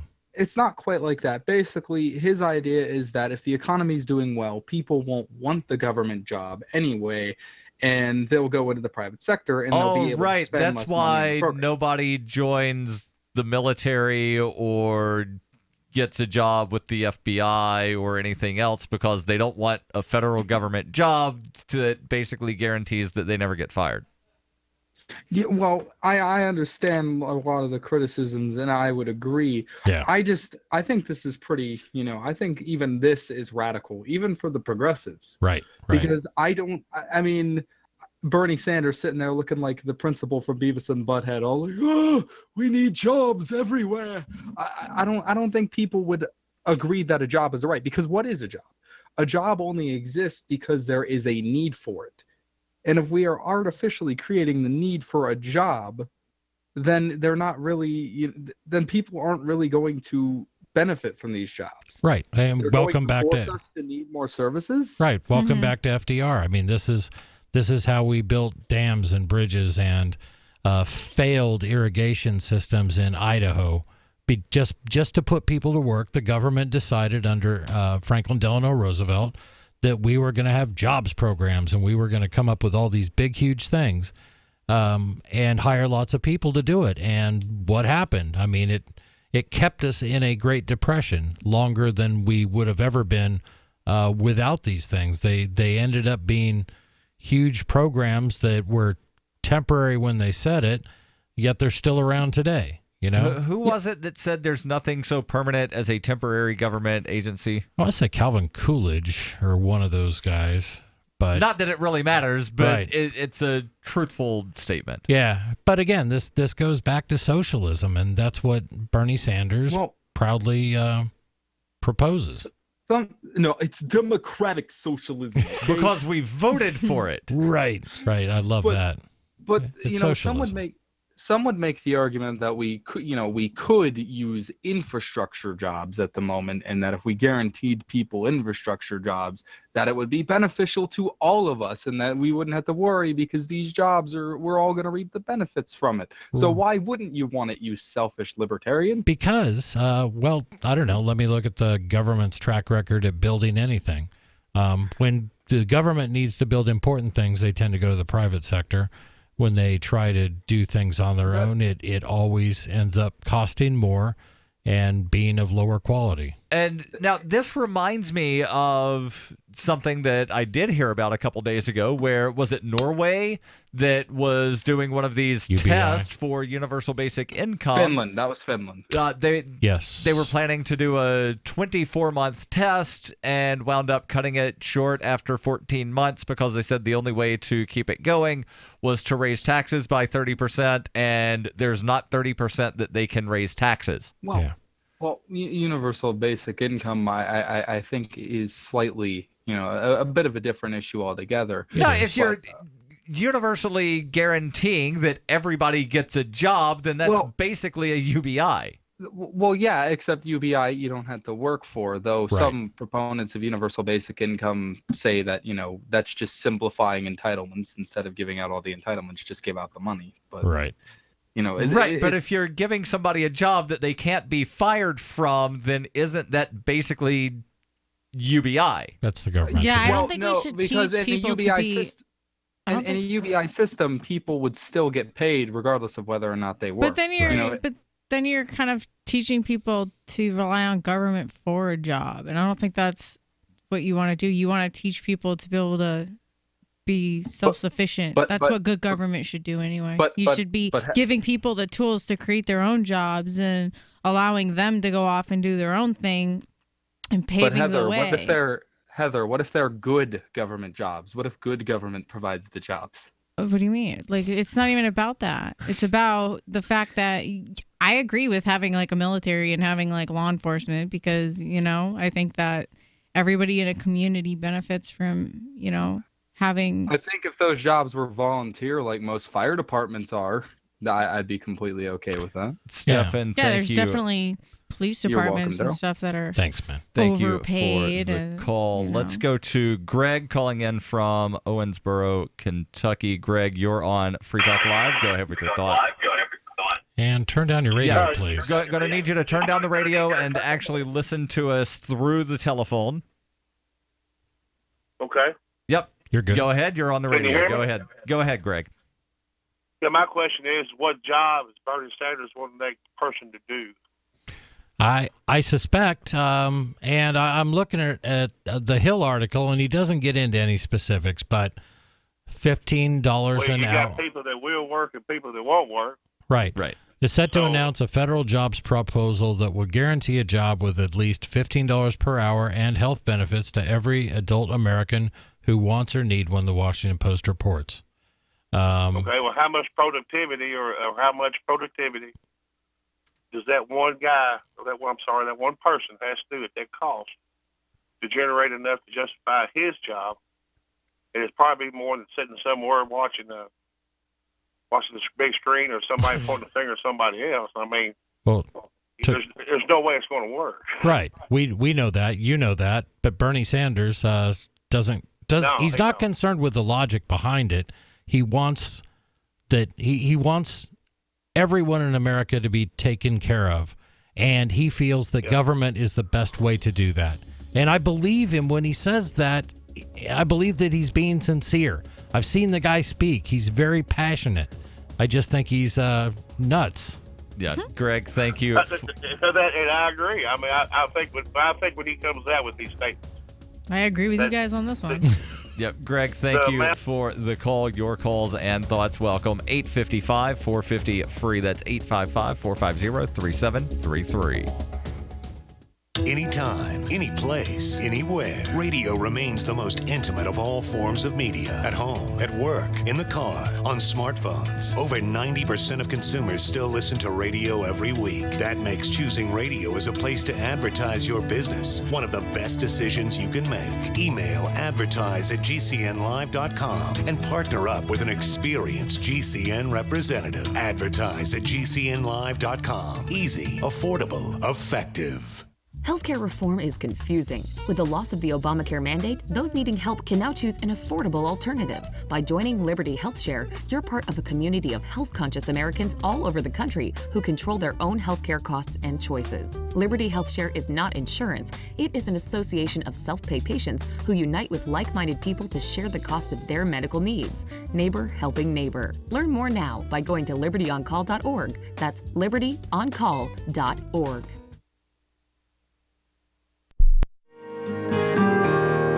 So the protection of life, liberty, and property is what the Free State Project is all about. But it's an effort to move 20,000 people who understand. It's about demonstrating to the entire country that, yeah, we can have a free market, a truly free market. Making it just a freer, great place to live.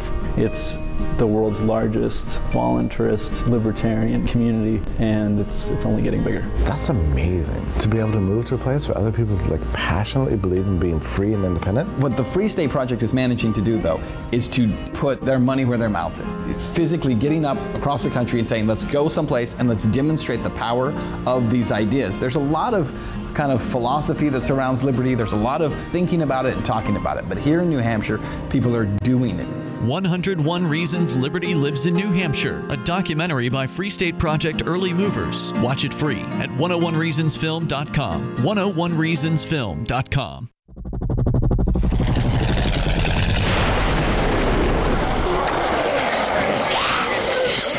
In Survivor Max 2, School Bites, Max must scavenge through a wasteland swarming with the undead. Desperate to find the medicine he needs, he discovers a community of survivors at his former school. Has he finally found the safe haven he's been looking for, or will he discover that school bites? Look for Survivor Max on Facebook, read reviews on Amazon, and read Chapter 1 at survivormax.com. The three most important things you can do for Free Talk Live are: 1, share one episode a week on Facebook or in some other social networking site. 2, buy the things you buy online through shop.freetalklive.com. 3, give $5 a month to the AMP program. It's my firm belief that Free Talk Live's AMP program is the best use of your charitable dollar among liberty-oriented organizations. Support all the organizations you love, but make sure you give $5 a month to AMP at amp.freetalklive.com. When you're coping with bad news and the news media come calling, and they will, don't clam up. As notorious political figures find out the hard way, the cover-up can be worse than the crime. So get out in front of unfavorable news about your company, your group, or organization, or yourself. The sooner you confront a negative story, the sooner it will be over. Responding as quickly to negative stories as you do to positive ones enhances your credibility. Hiding embarrassing information or lying will do more damage than damage control. Never stonewall. Tell your side of the story, use specifics, and detail what corrective action has already been taken.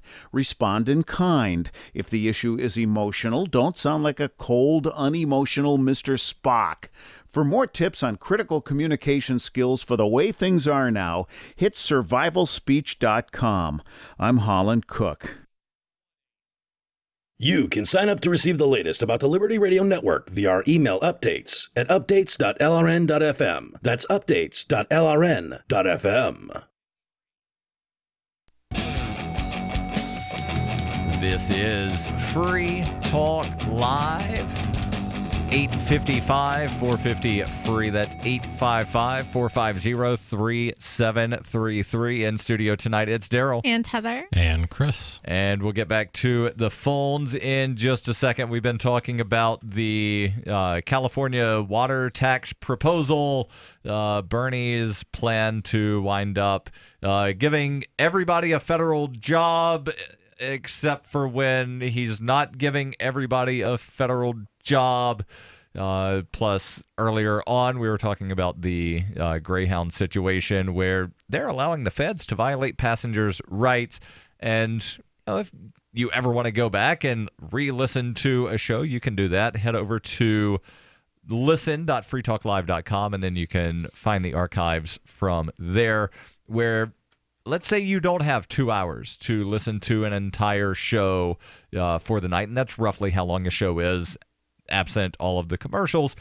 Well, we also have a daily digest that you can listen to where one of the listeners has just volunteered to take the shows and cut out sort of the best of and reduce it down to about a 30-minute episode. You can find that feeds.freetalklive.com. Let's go to Ed calling in from Charleston, West Virginia, listening to us on WVTS. Ed, you're on Free Talk Live. Go ahead with your thoughts.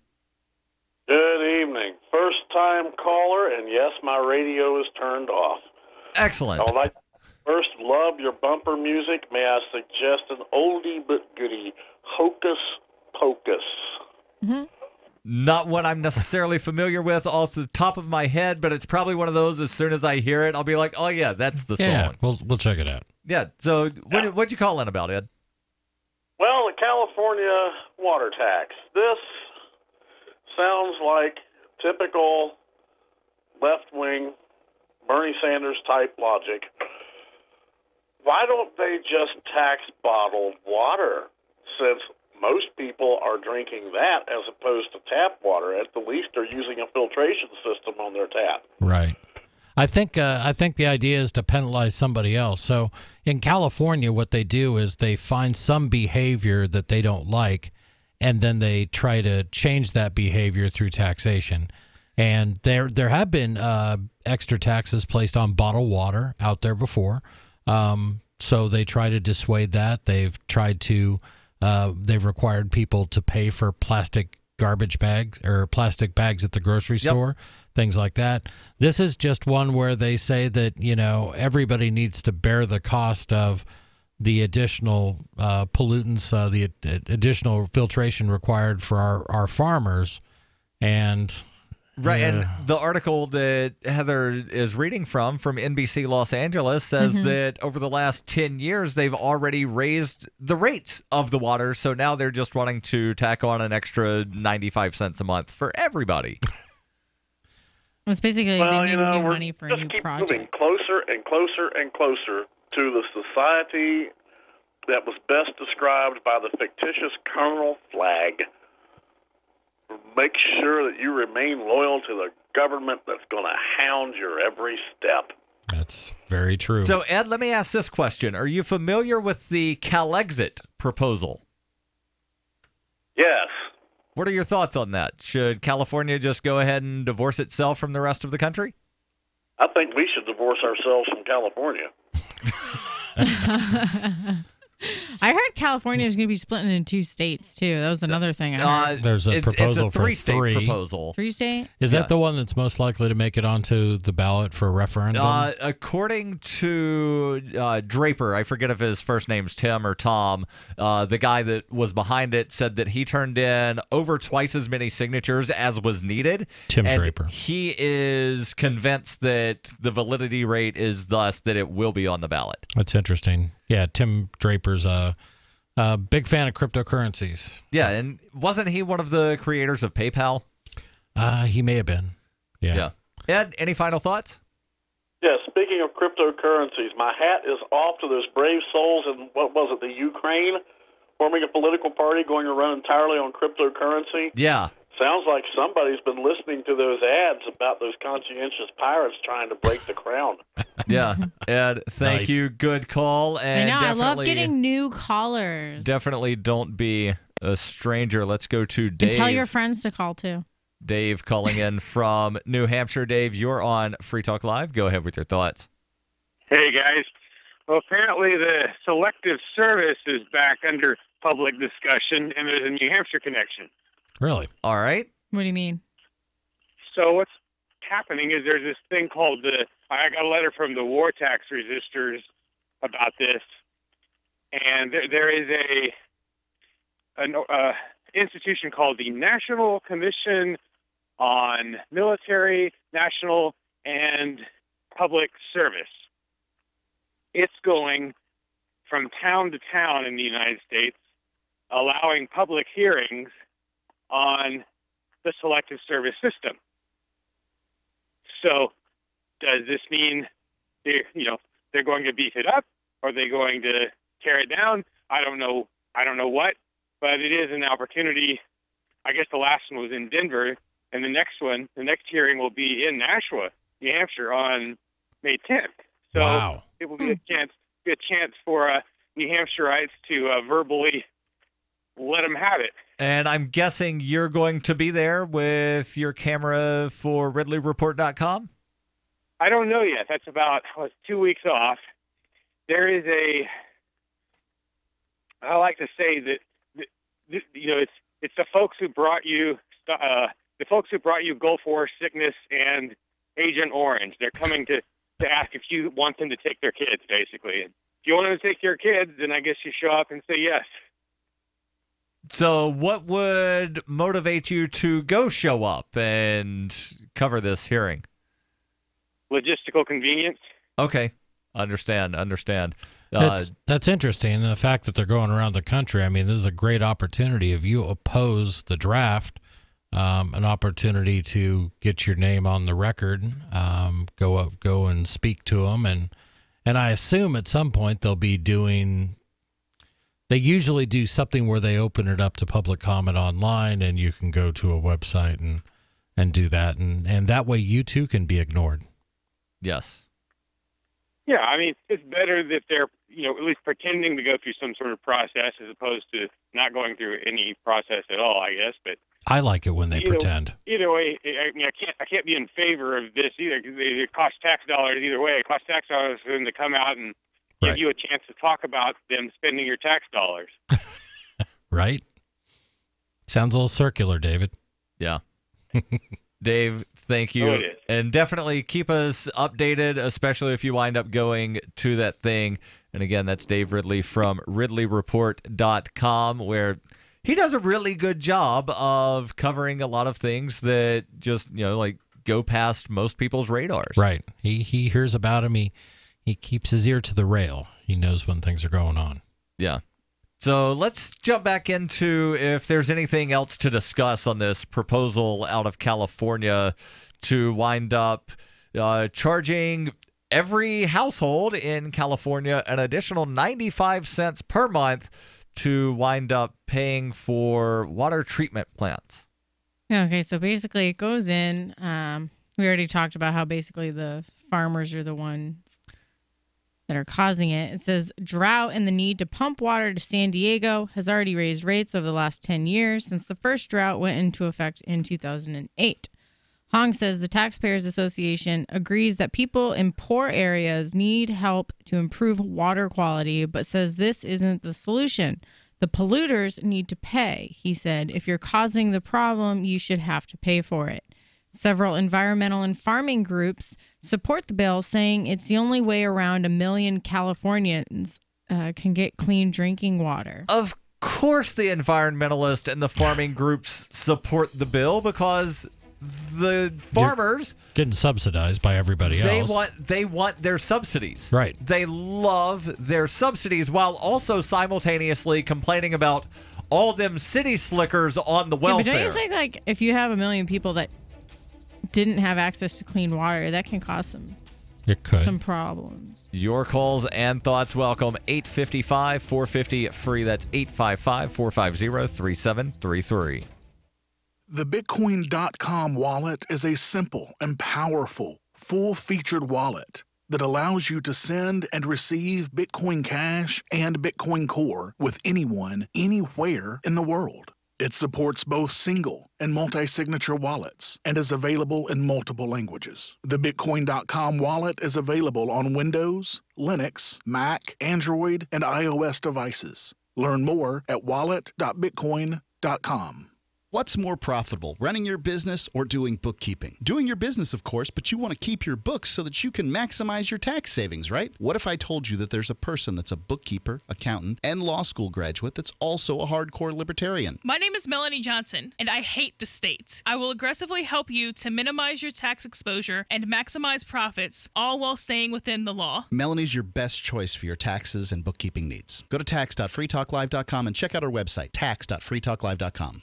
I tried other brands, but I came back to My Sunshine. For the best hot or cold pain relief, get the best. Get a Sunny Bay heating pad. Sometimes life can be a pain in the neck or back or shoulder. And the best relief for that pain is a Sunny Bay heating pad. Did you know that the American College of Physicians said that one of the best ways to treat muscle pain is heat therapy? Sunny Bay heating pads are handmade with high quality, can be used at home or at work, and have a lifetime 100% positive rating on both Amazon and Etsy. Why take another pill? Many people use our Sunny Bay heating pads alone and got rid of the neck pain. Long distance travel or long hours in front of a computer can take its toll on your body. See why our homegrown small business at sunny-bay.com has tried to help people just like you. Get your Sunny Bay heating pads at sunny-bay.com. That's sunny-bay.com or call 253-678-1361 for hot and cold therapy. sunny-bay.com. Free Talk Live. For the listeners, each talk show has like a, you're in the Joe Blow Army, or, you know, the Ditto Heads. Do the lefties have it too? I couldn't tell you. Ed Heads, isn't? Yep, Ed Heads. Yeah, Ed Heads. So they all have them. I really want I'd like hear to from rename you. our listeners Mindless Free Talk Live Zombies. What do you think? The Free Talk Live automatons. Call in if you're a mindless Free Talk Live zombie. What does it mean to you to be left? What does it mean to you Progressive. to be right? What does it mean to you to be conservative? What does it mean to you to be liberal? I think they're very vague concepts that pit people against one another. Many people who otherwise, in the absence of being able to plaster themselves with that label, might find out they've got an awful lot in common. Free Talk Live, 7 nights a week from 7 to 10 Eastern, live on the Liberty Radio Network at LRN.FM. Did you know you can watch Free Talk Live during our live show 7 days a week from 7 to 10 p.m. Eastern via our studio cams at cam.freetalklive.com? Plus, you can chat with other listeners while you watch, all totally free. Now that our live video stream is hosted by YouTube, our video archives will be online even faster, so be sure to subscribe to our YouTube channel. Listen, watch, and chat all free at cam.freetalklive.com. That's cam.freetalklive.com. I love My Magic Mud. I drink a lot of coffee. I had stains on my teeth. Then I found My Magic Mud, and I was told it would remove stains. So I paid attention when I brushed the first time. My Magic Mud is black tooth powder, and the difference it made in my teeth in one application was noticeable. With 4, my teeth were as white as you normal folks out there. Please go to mymagicmud.com and buy a jar. There's 150 applications for $25. You can use Bitcoin, mymagicmud.com. What's up next? Visit the Liberty Radio Network program guide to find out at shows.lrn.fm. That's shows.lrn.fm.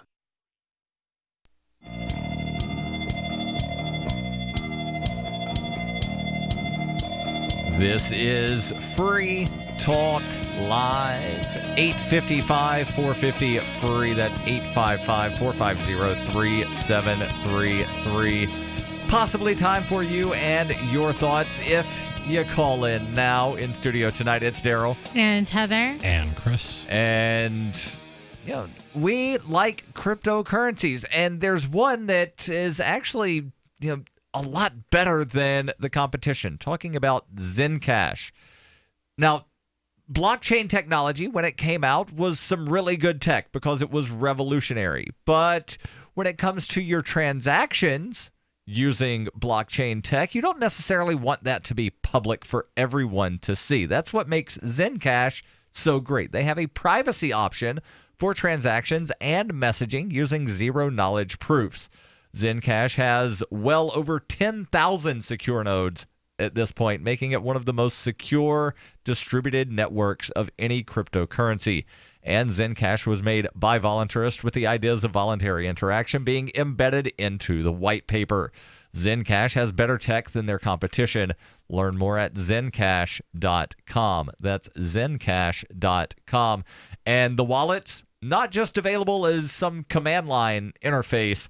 They've got GUIs. That's the graphical user interface. You know, the things that you're used to, where it's, you know, a lot easier to use, where you don't have to know coding to use it. Available for Windows, Mac, Linux, Android, and available in multiple languages. Zencash.com. So we were talking about this proposal in California to tax water, and of course the farmers are in support of it. The article from NBC Los Angeles saying that the proposal is being made because, well, the farmers wind up the farmers pollute the water, and then everybody needs clean drinking water. So instead of making the farmers pay for it, we're going to make everybody pay for it. Yeah, there's only a little bit left of this article, but it says State Senator Bill Moaning, who introduced the bill, put out a statement that read, in part, while I continue to work with a broad-based coalition of supporters on the enactment of my Senate bill, I know we all applaud the governor's support to the communities throughout California that do not have access to safe drinking water. These Californians deserve better, and I will continue to urge my colleagues in the legislature to work together with the governor to finally achieve the guarantee of safe and affordable drinking water to all Californians. Hong says people should pay for the water they use, but why should we tax water to fix problems somewhere else, problems that are created by the people who are doing the pollution? The rest of us, especially us ratepayers in San Diego, we shouldn't have to pay for errors made by other folks.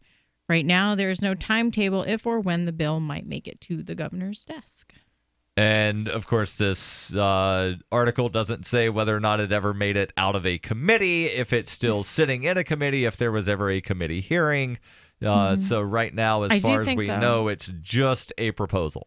I do think, though, this kind of stuff, especially when it comes to water, is such a serious topic, because when you do get a community that is starved of clean water, that can cause a lot of problems. And so it's not just something that is an issue of, okay, the taxes or the money, but it's got real world consequences when people don't have clean water. And I mean, you get the panic that sets in, like the diseases that can spread. I mean, so while I don't agree with necessarily the funding aspect, I think that California's probably got a large enough tax pot to figure some out. They could make some cuts somewhere else as opposed to adding new fees. I do think that it is a serious issue when you get into talking about millions of people not having access to clean water. So I've actually pulled up the legislative docket on this proposal, and in September of last year, it was re-referred to the Senate Committee on Rules, where it has sat. It did pass out of the Committee on Appropriations, but again, it's been in the Senate Rules Committee in California since September with no action at all. So I'm not sure at this point if anything is going to happen with this other than it being a proposal. Right. And of course, the San Diego County Taxpayers Association coming out with this statement saying that they oppose the bill. Well, it certainly wouldn't be the first time water's been taxed. It won't be the last time. One of my favorites, we talked about this a little bit earlier off the air, but that's Maryland's water tax. Anybody who lives in Maryland, is probably familiar with it, but the idea is that based on the size of your roof and the size of your parking lot, that you will pay additional fees because you are contributing to runoff, which ends up in the Chesapeake Bay, which therefore pollutes, and that's how they've done it. So, buildings that have large roofs and large parking areas get taxed more. Yeah, so hopefully these water taxes don't expand further than they already are. And we know, because we've covered stories over the years about various places where it's become illegal to collect water that falls out of the sky and lands on your property. Yeah. Whether that be in a bucket or whether you dig a big giant hole in your yard and you wind up allowing it to form as a lake. No, can't have that, Darryl. Yeah. Let's go to the phones where we've got Sarah calling in from New Mexico. Sarah, you're on Free Talk Live. Go ahead with your thoughts. Yes, I have a hypothesis about the serial killer, the D'Angelo, why he raped and murdered and then he stopped. I think it has a lot. Yes, I think he quit after like 10 years of doing that. To me, I think it was his libido. Like he wanted sex really easy, and he murdered them after he was done with them, and to get rid of the evidence. But when he hit 40, there was his libido, the need to rape and murder, like subsided. That he could be more rational. What do you think about that? And he was very what are you smart. basing this on? Every guy that has a libido, that's the part that makes them do those things? No, but when you hit 40, then supposedly the rape libido dies down, and then you can be a normal person. What are you saying, Sarah? Please. Well, that's what I'm saying. So I think he started up when he was like 27, 26. Right. And he wanted sex really quick and easy without having a relationship, getting a headache. It's very complicated. And then most of the rapists, they usually like to murder them so they could get rid of the evidence, but most of them get caught really fast. With him, it took him like 40 years to get finally caught. He was very good. But I think when he hit 40, the sexual libido in order to get sex with to force them died out, where like he could think rationally enough to say, okay, I don't have to do this anymore. That's my reasoning. I think it has to do with all the sex drive, and he was very smart not to get caught. And I think that the fact that he was a police officer was a good cover. Who would ever suspect that a law enforcement agency would be doing this? The very person that's supposed to be arresting and stopping the rapists and the murderers, they're the one that's doing it. Yeah. So it was like a really perfect cover. I understand your theory there that men's sex drives tend to decrease with age, which I'm still waiting for. But I don't know. I don't know if 40's like sort of a magical age, and that's when things start going downhill. But today you have what kind of puts a hole in your theory is now you have things like Viagra that can. Right, but they didn't have that in 1980 something. Whenever he stopped it. But if say in the 80s and his sex drive goes down, and then guess what? I can get back into it by just taking this little blue pill.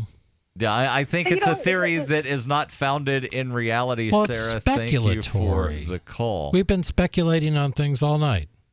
Right, but we've not been speculating on why the guy decided to kill somebody or why he decided to stop. So Sarah offered that to the show. She has some strange theories, and I'm just glad she didn't somehow tie it around to red light cameras. I was waiting for that. Yeah, I was waiting for her to say he raped and killed people because we don't have red light cameras in Albuquerque anymore. Oh, God. Now, what happens if your Alexa becomes self-aware?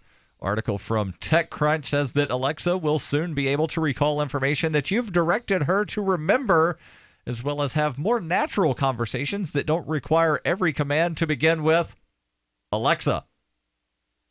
She'll be able to launch skills in response to questions you ask. Now, skills is a specific term used here. So, for instance, there's a skill for the TuneIn app where you can download this skill and then tell your Alexa, listen to Free Talk Live. And if you have the TuneIn app, then Alexa will then pull up Free Talk Live on TuneIn. Brilliant. So next time I want to spy in my house, I'll buy an Alexa.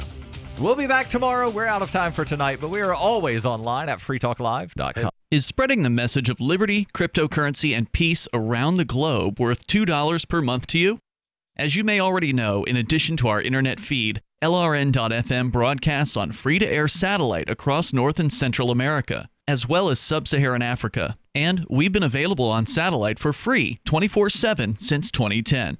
The LRN.FM free-to-air satellite signal is reaching some of the most oppressive regimes in the world, and there's no doubt our ideas are making an impact. You can learn more about the channel's impact by watching the 3-minute video at fund.lrn.